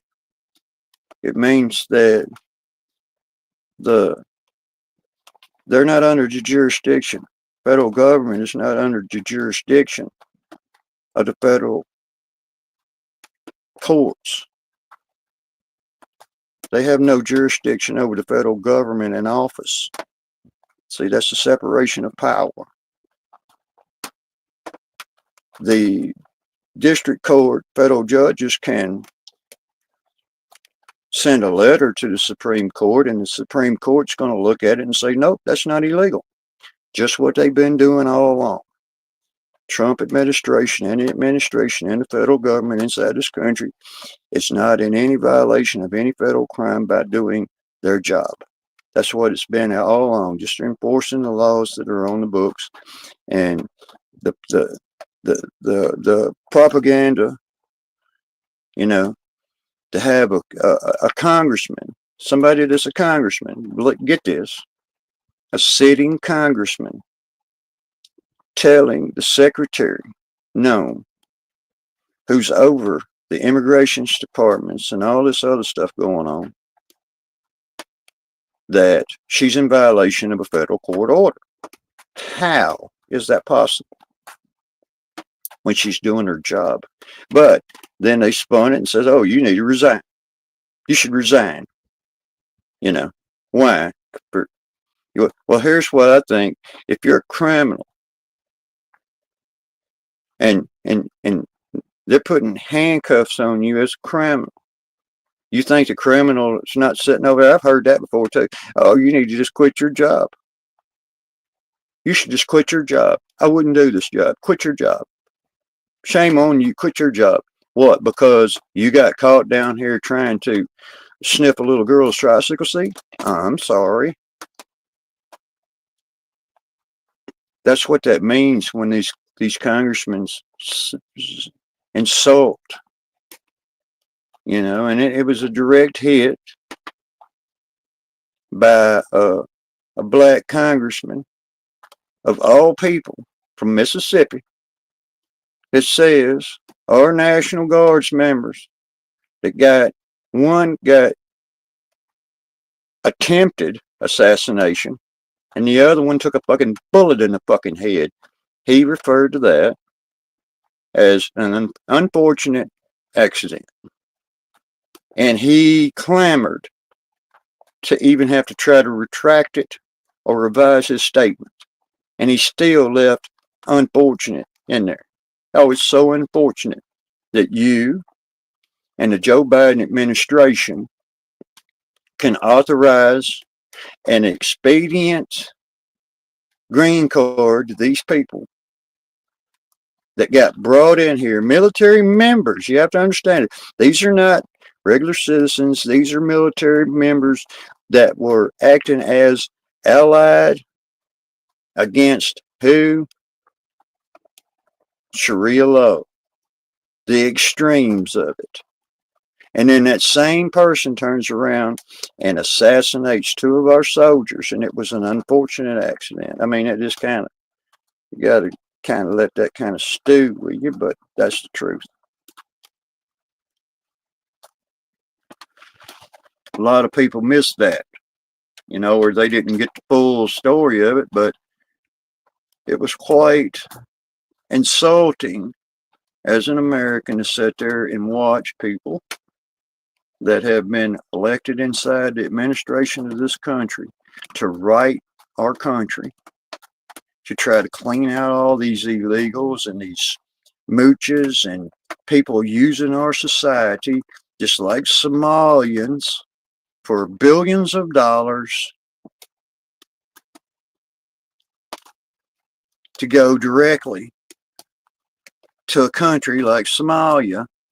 And next time, ladies and gentlemen, next time you go to a town or you go by and you see some people that's possibly in need, that are honest, red-blooded Americans in need, and all it would take was just a little bit of something to make their life completely right.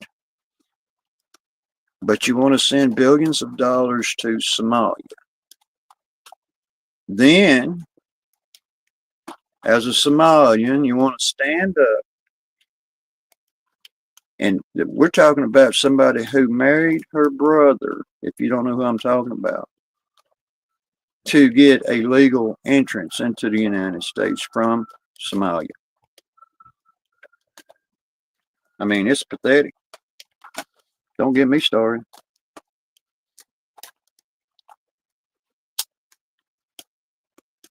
And I get it, you know, people's got certain sources of information that they rely on, and sometimes the source of information that you may be relying on may be totally bullshit or cut to pieces, and you don't know where it's true or not.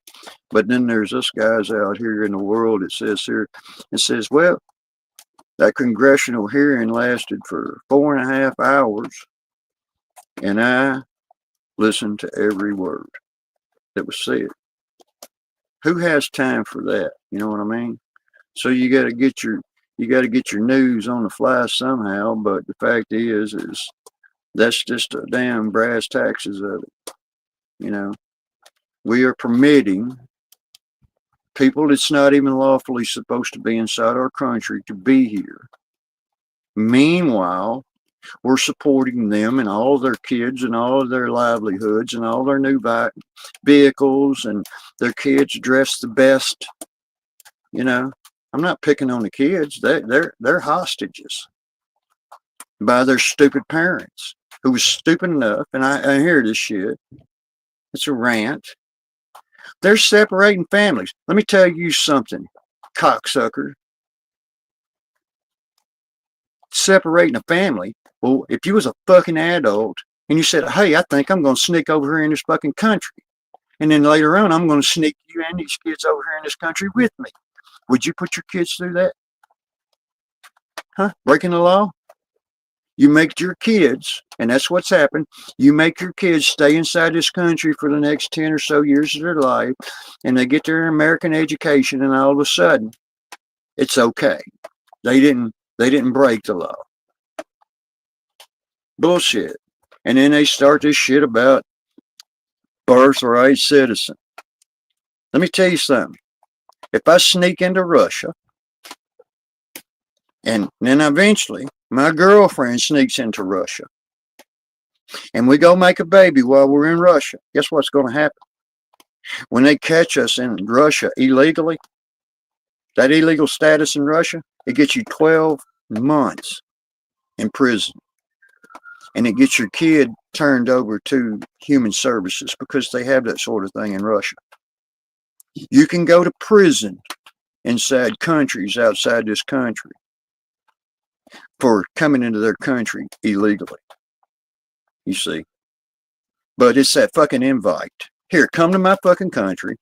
Make my fucking groceries go up higher. Make my fucking fuel cost more. Make my fucking vehicle cost more. Make my fucking house cost more. Make everything fucking cost more because this imperial regime of fucking Soros and the English fucking royal fucking Wall Street wants that. They don't give a fuck who's inside this country. They just count people. People.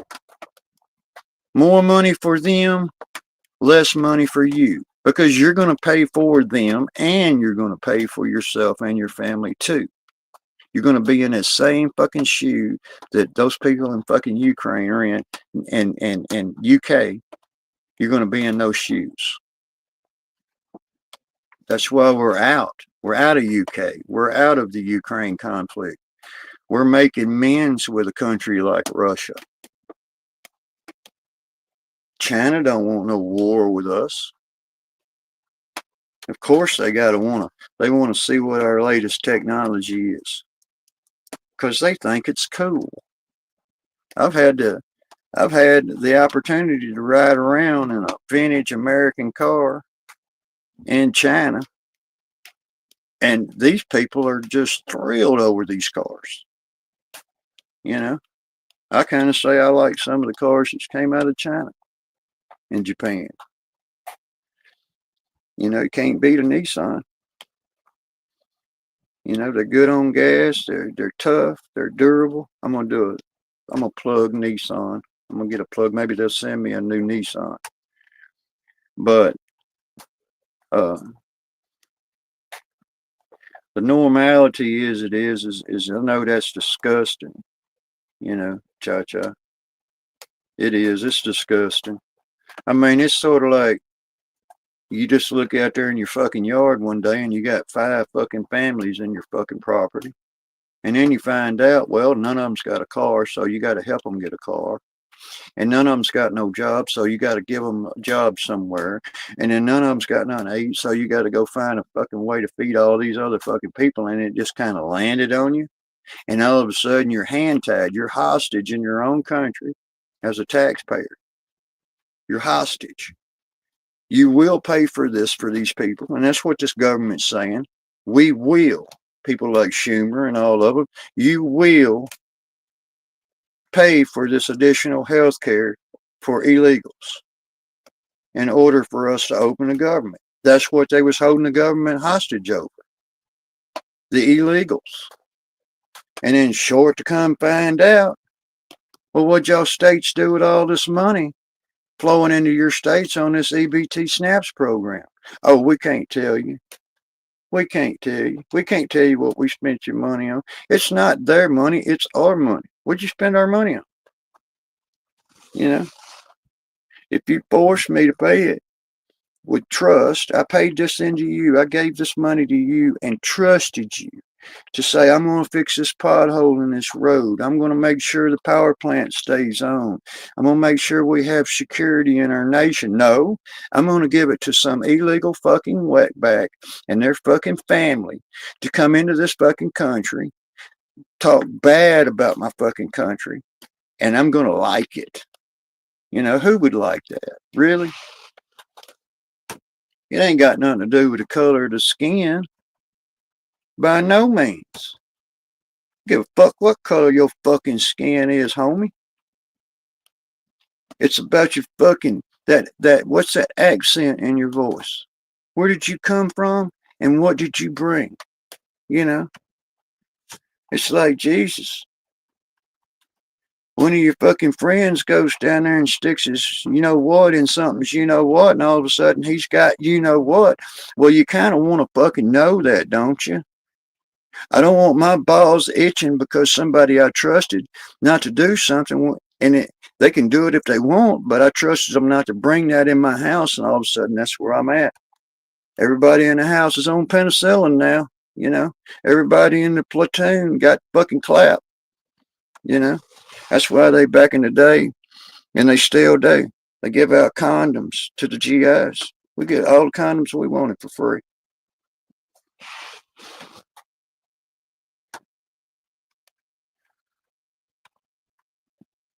So I mean, you got that fucking hate factor going on. They think we should hate somebody because they come from another country.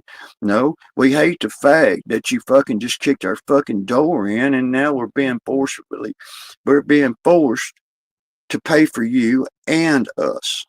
We have to pay for two households when one household is struggling to be able to afford to commute back and forth to work, you know, and a vehicle that's probably cost three times what it's supposed to cost, and the tyranny of insurance and all that rabbit hole shit. We got to suffer that. We got to suffer these high costs to say we can act like normal Americans, home of the great. But we got to go in that fucking store and we got to bow down to these prices only because we're supporting multiple households against our will. It's not the American people's will to feed all these people all over this whole planet and allow them to come in our house and eat all our food, rape our daughters, go against our religions that founded our nation, to do all of these things, to be that villain, you know. And we're paying it. We're paying for the change, just like we were talking about them traffic camps. Are they for our security or are they for fleecing us? And I'm going to say both.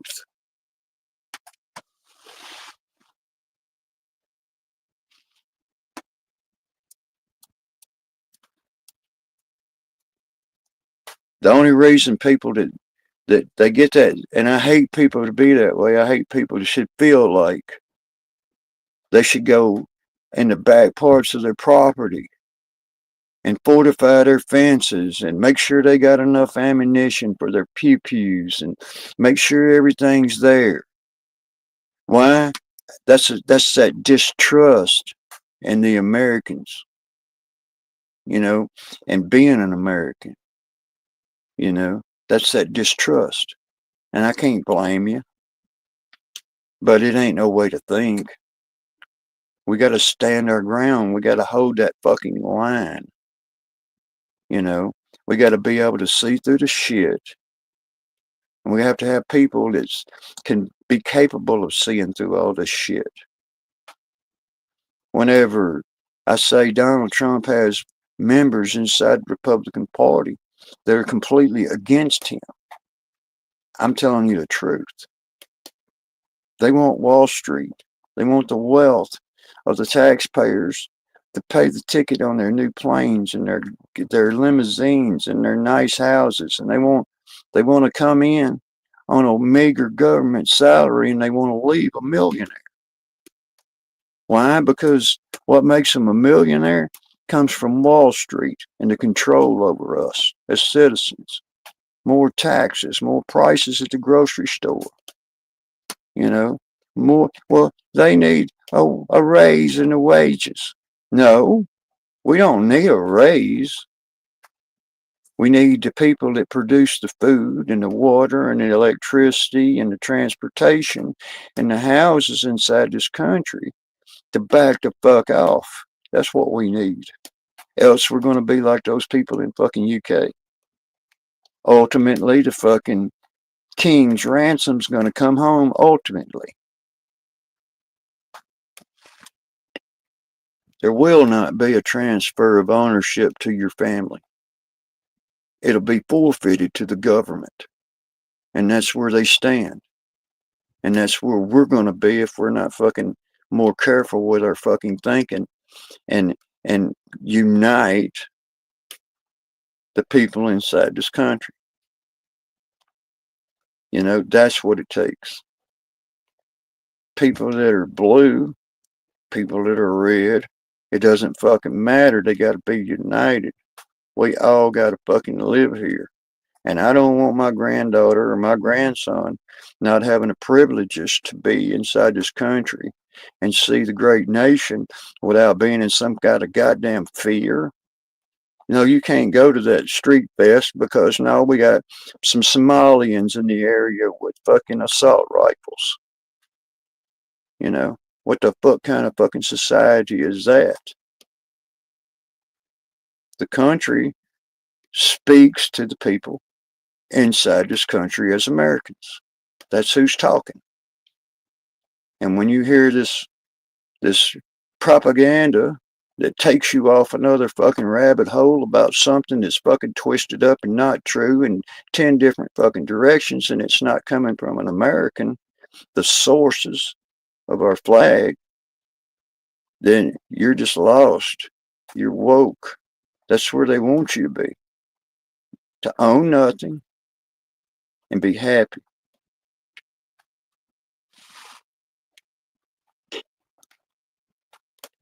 Like I said, it doesn't matter if there's 30 million people inside this country that we support financially. We take it out of our children's mouths. We take it out of our wages instead of saying, well, I guess I must keep driving this old car and I hope it makes it because I just can't see me affording another one and still being able to fucking eat and pay my fucking bills. You can't just say I got a certain amount of fucking life and all of a sudden something comes along and then just starts taking it away from you, chipping it away from you little by little by little by little. More taxes, more fees, more this, more higher everything. That's the Soroses.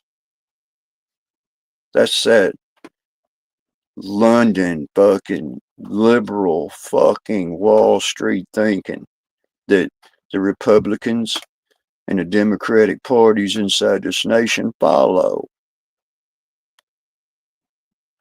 Donald Trump will be the first one to tell you that. It's not in America's best interest, neither people inside the country, to follow into all of these fucking Republican parties of fucking chaos because it's a uniparty. There's very few members that are not part of the industrial fucking Wall Street, city of finance. Everybody needs a credit card. Everybody needs to be in debt, and they're never going to get it fucking paid for. They're never going to own it, and they're going to be happy, and there's nothing left for their fucking kids. Their kids are going to be born into that fucking society of financial debt. That's where you're at. That's where you're headed in this country and its thinking.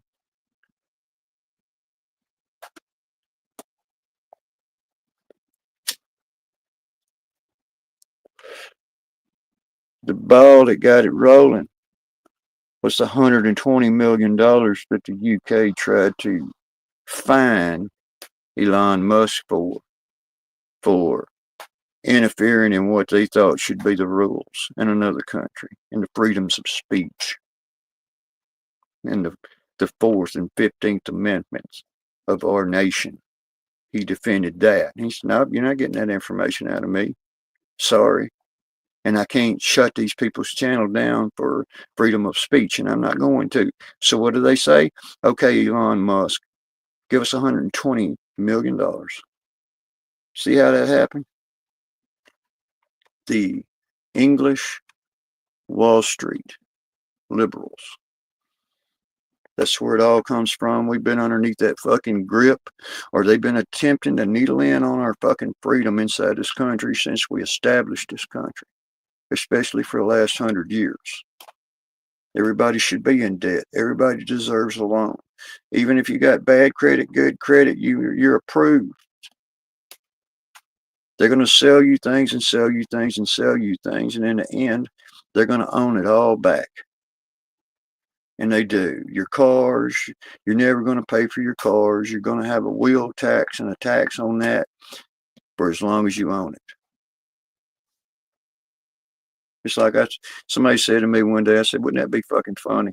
Could you imagine 100 million fucking people inside this country going out in their fucking driveway and taking that fucking license plate off their fucking car? Could you imagine that?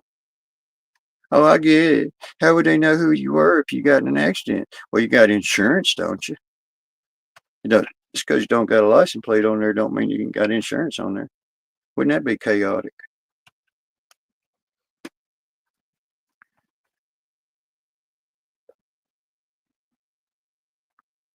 Traffic cams, KP wouldn't know what to fucking do, would they?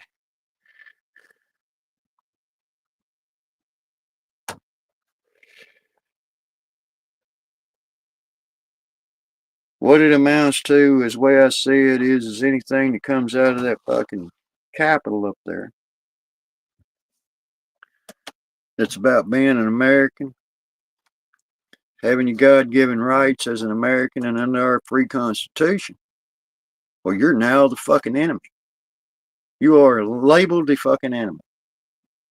These fucking liberal fucktards want fucking them to come and kick your fucking door in is because you told them to go suck your dick hole, you know? So that's where we're at. It's all about that. And believe me, there's a major part of the Republican parties and senators and congressmen. There's a major part of them and a major part of the Democrats, both, that want nothing better than to see Donald Trump fail to make this country good again, great again, to open up the job market for American citizens and us hand it down to our kids, to our grandkids, and let them have a good future so they don't have to work so hard. Say that to yourself now. You think you're working hard. I think everybody I know that could be my kid, the age my kid would be, that don't come through my fucking door and say, you know what? I fucking worked my ass off this fucking week and shoot. You know, to what? To make one truck payment, go to the grocery store, and make sure their fucking rent note's paid. They got to work their asses off just for that. How is it possible that they're going to ever achieve anything under this regime as we know it? How are they going to achieve anything for the future of their kids? You know, that's impossible. At this point, they have made it virtually impossible. If you don't have a down payment on a house inside this country, well, hold on a minute. Average cost of a house inside this country is what? $250,000, $300,000 for a new home. You know, in the cities. I don't know how cheap it is out on the outskirts of anything, but in the city, 250, 300,000, you might find you a good, decent, clean neighborhood to live in. You know, maybe, but you're just paying rent. You're not. You know, we have subdivisions around me to where the whole entire subdivision looks like a brand new subdivision out of a picturesque movie. And every house on that whole entire street and in that neighborhood is a rental property. They come with a garage. They're built a little different here and there, but they're rental houses. They're lease properties owned by the conglomerate of you will not have anything and you will be happy and you won't own it either. That's where it comes from. Look around.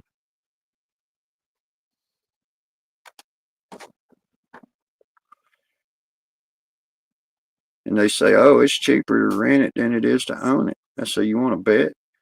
You know what I mean? I'm lucky. I'm one of the lucky ones. I don't have a debt. I don't have a debt. I don't have a house note. I don't have a car note. I don't have any of that. I got a little bit of insurance that I pay and a cell phone bill. That's what I got.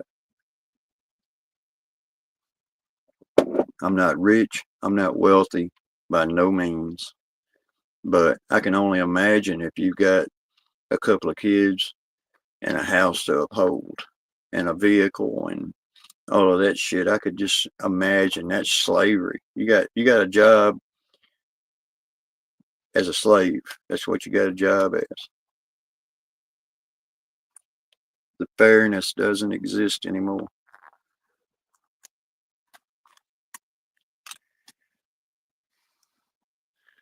Go down there to your corner and think Al Sheeb Jabbar, over on Bakalaka Street. That's where he's at. They're over there counting your money as we speak. I know that makes y'all mad. Sometimes it makes me mad as hell, you know.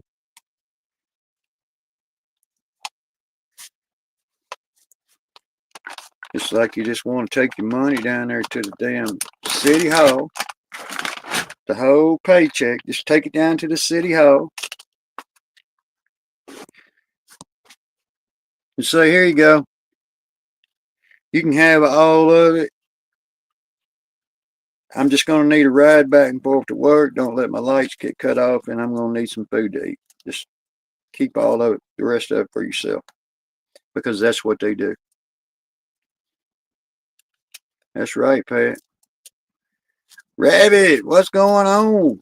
Mr. Coyote. We're sitting up here shooting some shit. Got a few things to get off our chest. Go right ahead. Get it off your chest. Here you go. I got another one. I'll put it in there.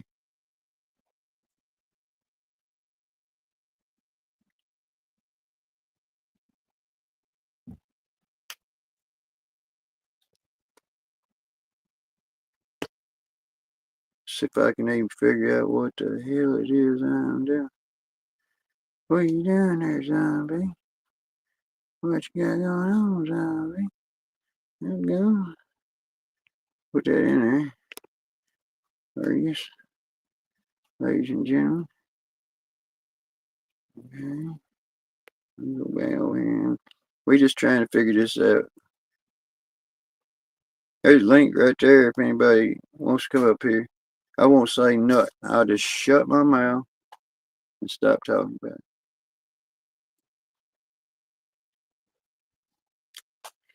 But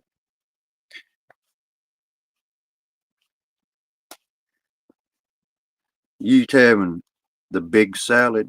You ever seen that Seinfeld episode, Pat, where it's the big salad? You know?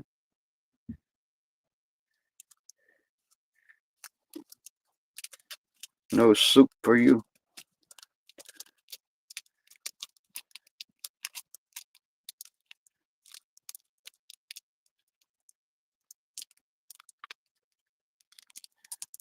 I tell you what happens to me on this thing is this: if you don't push, I don't know how to be quiet. You telling me I talk too much? Cha cha cha cha cha cha. Where's your little girlfriend at? Where's Faith at today? I wonder. You heard anything out of her?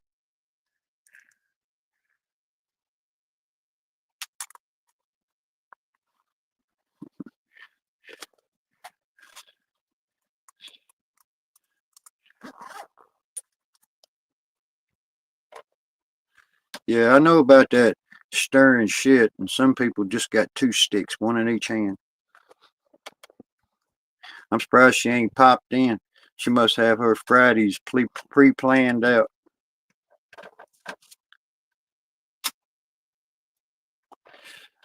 But uh, yeah, it's fucking depressing, you know.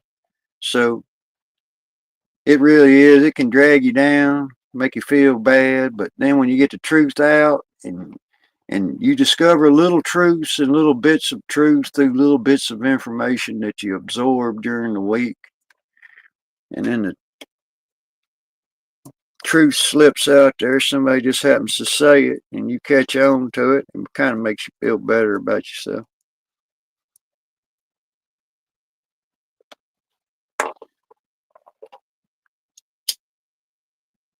There's a lot of people out here on these fucking public media channels that's just completely horrified to say exactly what's on their mind.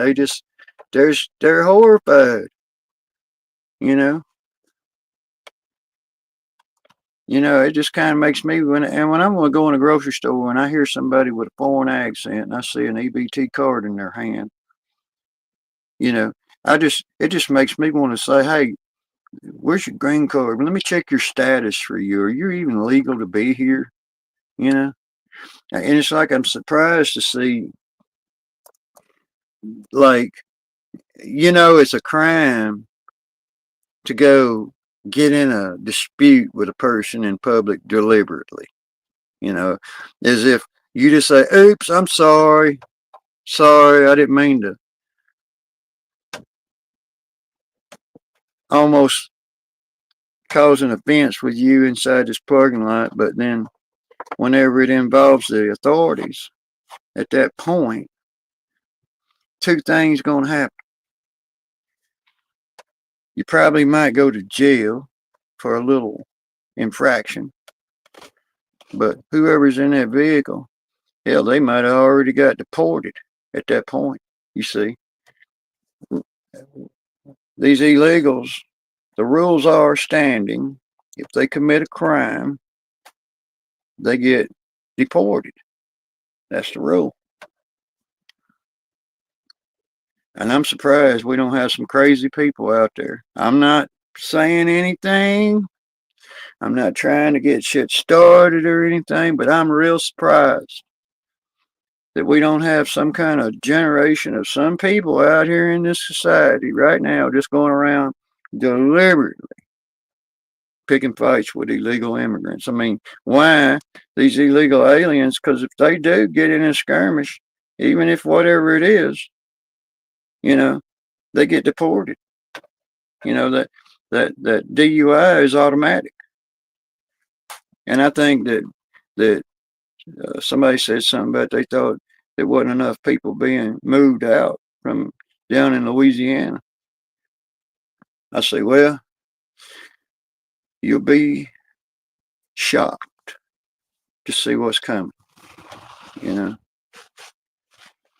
because they're inside. You got to understand that. And I'm going to elaborate on that. If you're within 100-mile boundary, you're in the 100-mile boundary of the United States. The rules of apprehension of an illegal alien inside this country are far greater and different than outside of that 100-mile boundary. And don't kid yourself and think, oh, that's not, you got these local politicians and they're all ignorant to the fact of federal services, but some of us ain't. It means I don't have to have a search warrant to take you out of your car or out of your house. If I know you're in there and you're not legal, I will come in there. I will take you out of that house. I will put you in the back of a vehicle and on your way to the deportation center. That's how quick it is here. It's the same thing down there at the boundary line in Texas. They got a 25-mile inbound boundary. And when you come to that boundary and you pull up to that check station and they discover you're not legal inside that vehicle, they're not going to go wait for you to roll your window down. That's never been the case since I can remember. The 100-mile boundary inside Louisiana applies. They don't need a warrant. They don't need anything. If you're illegal, you're going. That's just all it is. I don't want to sound like the borders are, but if you enter this country illegally, and even if you're around somebody who is being hunted for a criminal offense inside this country, if you're an illegal but not guilty of any other crime, if you're in that house or in that vehicle with that person, you're going to. You're going to get deported.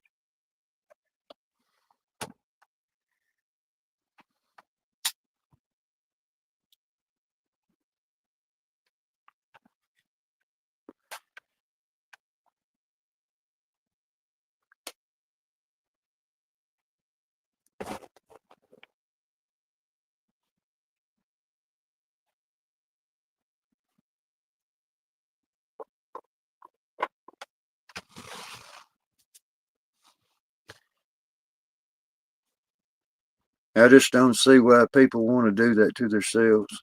I don't see it.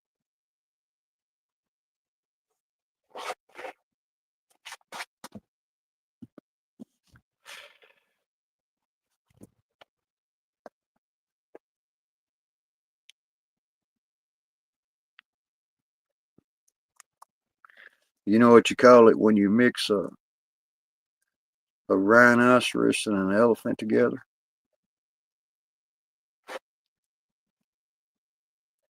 Elephano.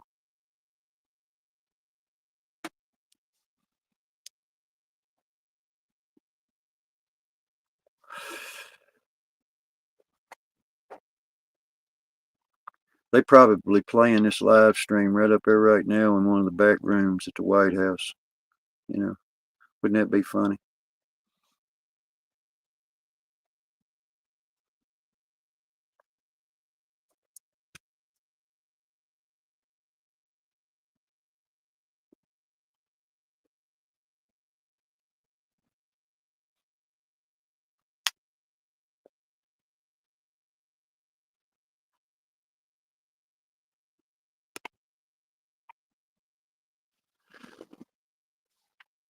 Yeah, it just depends on, you know, people. I mean, that's the influence that we allow, if you understand what I'm saying.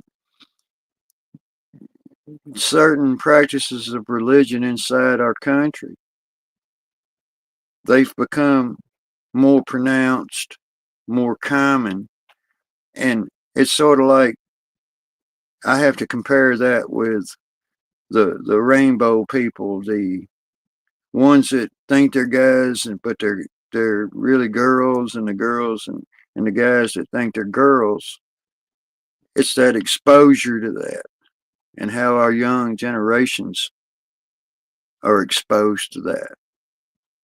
If there is no exposure to it, I remember seeing uh, feeds about American young guys from America going over to join the Al Qaeda, you know, to go over there and learn about the Caliphate and join the Caliphate, and all that other stuff. That's a rare thing, That was a rare thing. It wasn't so common, but now inside this country, we have uh, the Muslim temples in damn near every city, almost every city, So it's that exposure. It's the same exposure our kids get to these rainbow warriors down here at the public bookstore telling our children trans transgender stories. I mean, it's kind of like if you're a guy dressed up as a girl and you can fool me out here in public, my advice to you is just to keep it to yourself. If you get that, you keep it in the closet. I don't care what you got under your dress. I don't even really want you talking to me. But the fact of the matter is to say, hey, I'm a guy in a dress. I'm a cross dresser, transvestite. Here, see me, look at me, acknowledge me. This is who I am, blah, blah, blah, blah, blah. Then we get exposed to that when somebody should have just kept that twisted side of themselves to themselves. Don't go down here to the park and sit in your cars and and watch our children and watch our people. I know the creeps, you know, it's creepy, but it's that exposure.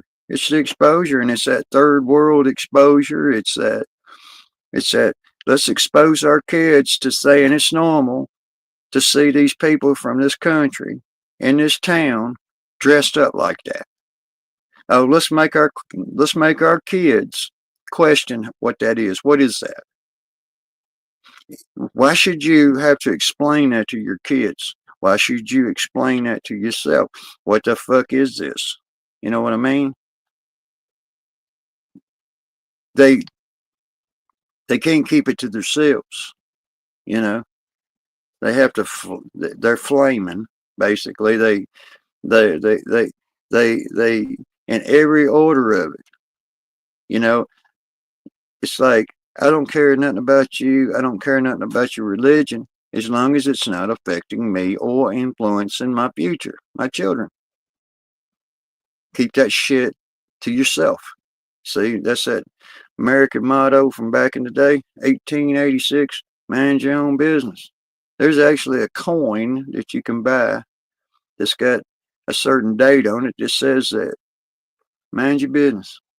It was considered by the U.S. Mint, by Hamilton himself, a coin that says mind your own business, basically.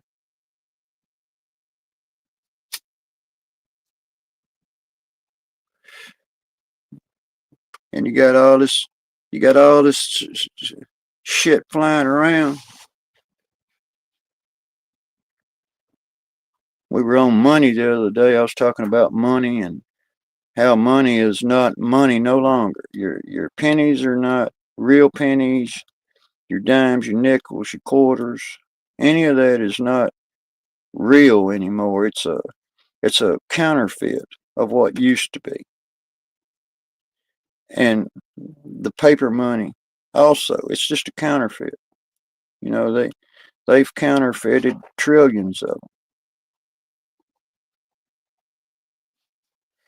Now people's depending on, it's like I remember when the you could use your check card at certain stores, your ATM bank card.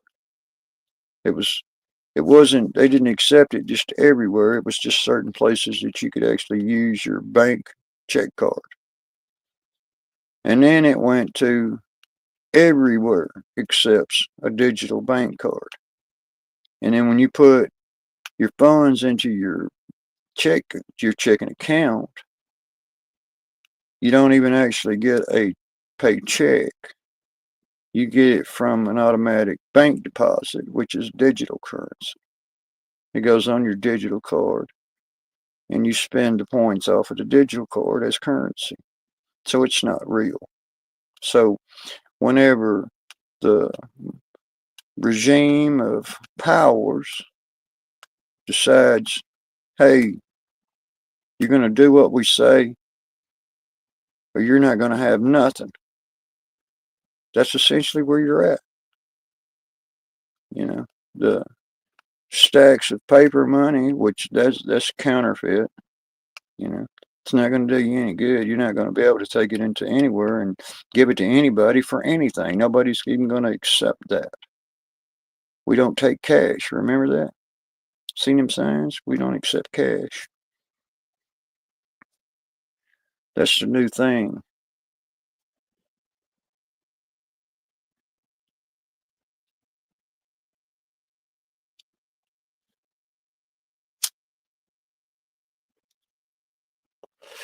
If you don't have a form of trade, trade, then you do the next best thing. You trade your ass. And that's right. You trade your ass. You go get in your fucking vehicle, take it up there to somebody that's gonna fucking accept your ass. And they're gonna pay you for your ass. It's not what you know, they're just gonna pay you because you're there, you're present. You do a task, you get your meager little bit of allowance, you get back in your vehicle and you go back to your dwelling and you just tell your wife or your other, well, I just had to go sell my ass up there for 8 hours today. It sure is sore, you know. But I did bring home some bologna and cheese and a stale loaf of bread for your ass. Because with these speculative propagandas of a new 50-year mortgage, your kid's gonna be able to go out here at 20, 25 years, let's just say 25 years old, and they're going to get a 50-year mortgage on their house. And they're going to allow them to have a zero down payment with approved credit of the job that you sell your ass on. And then you're going to sell your ass on that job till you're 75 years old to absolutely have it actually paid for at that point.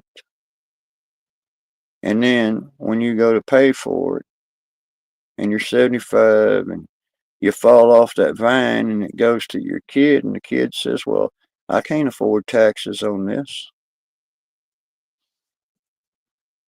You know,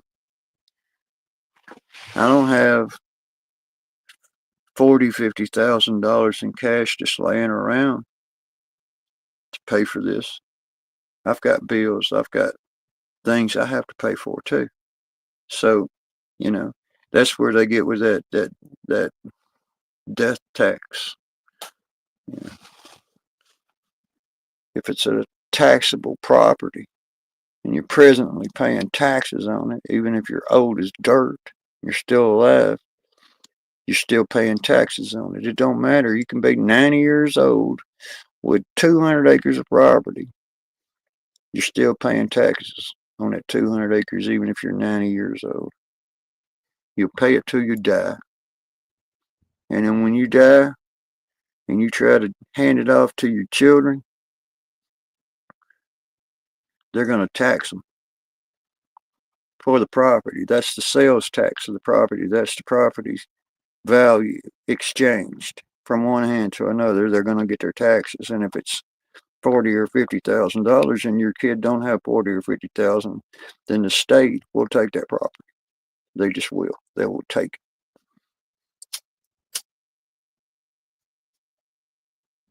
it. You've got no choice in that.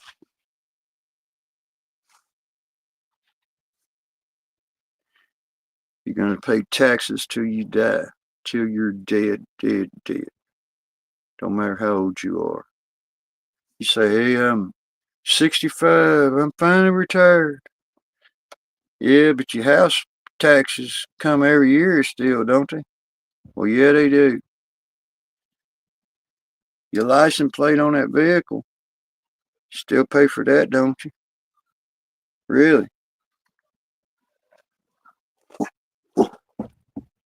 I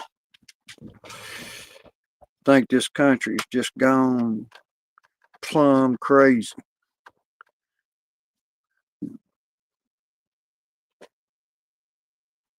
All right, cha-cha-cha. You got to make dinner. What you going to make for dinner? What's on the menu?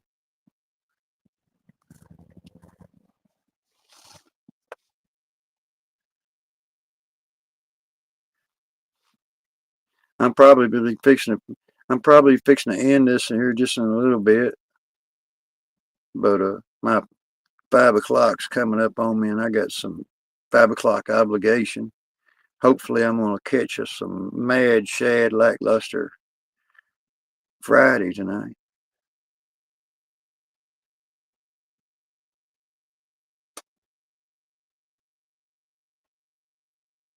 Yeah, Rabbit, I hear you on that. But what I'm saying is why do they put people through it? I think that I think when you get 65 years old inside this country, they ought not mail you shit.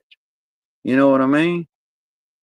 Except for a license plate, a certain kind of license plate that says, hey, I'm 65 years old. Leave me the fuck alone.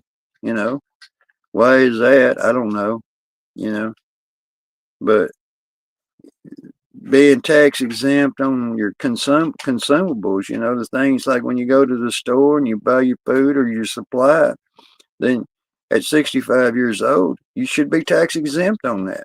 You know what I mean? You've paid your price to society, you know, but people inside this country, they pay till the day they die. In one way or another, they're always paying, you know. And they say, oh, I don't want to pay taxes on this. I shouldn't have to. Well, that has nothing to do with the grocery store or anybody. That just has something to do with the fucking government leech, you know.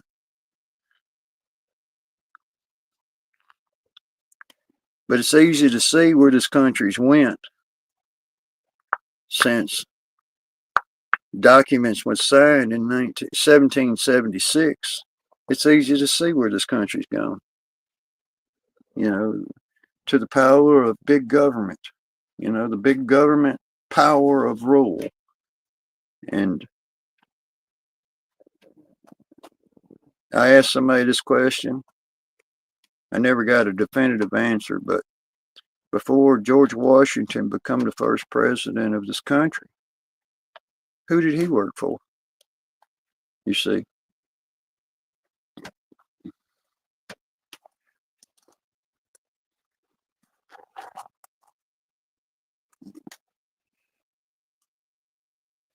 money had to come from somewhere, I suppose. And Hamilton, the first treasurer under George Washington, worked it all out. The Coin Act. I've got a copy of that Coin Act on my community page, by the way. But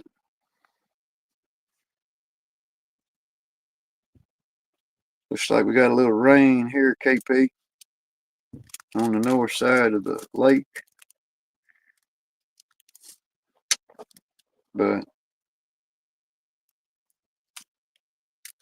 I'm probably creeping up on my 2 hours and 47-minute mark, everybody. And I really appreciate you guys coming in, listening to me rant, run my mouth, talk amongst yourselves. I'll probably show my face at Lackluster tonight for sure. And ask Rescue if he's listening how the hell he ain't been putting his ass out there in the mornings, because I ain't been seeing too much of Rescue either. Yeah, I think I'm fixing to call it an end. Working on 2 hours and 48 minutes and 27 seconds. Everybody have a good weekend.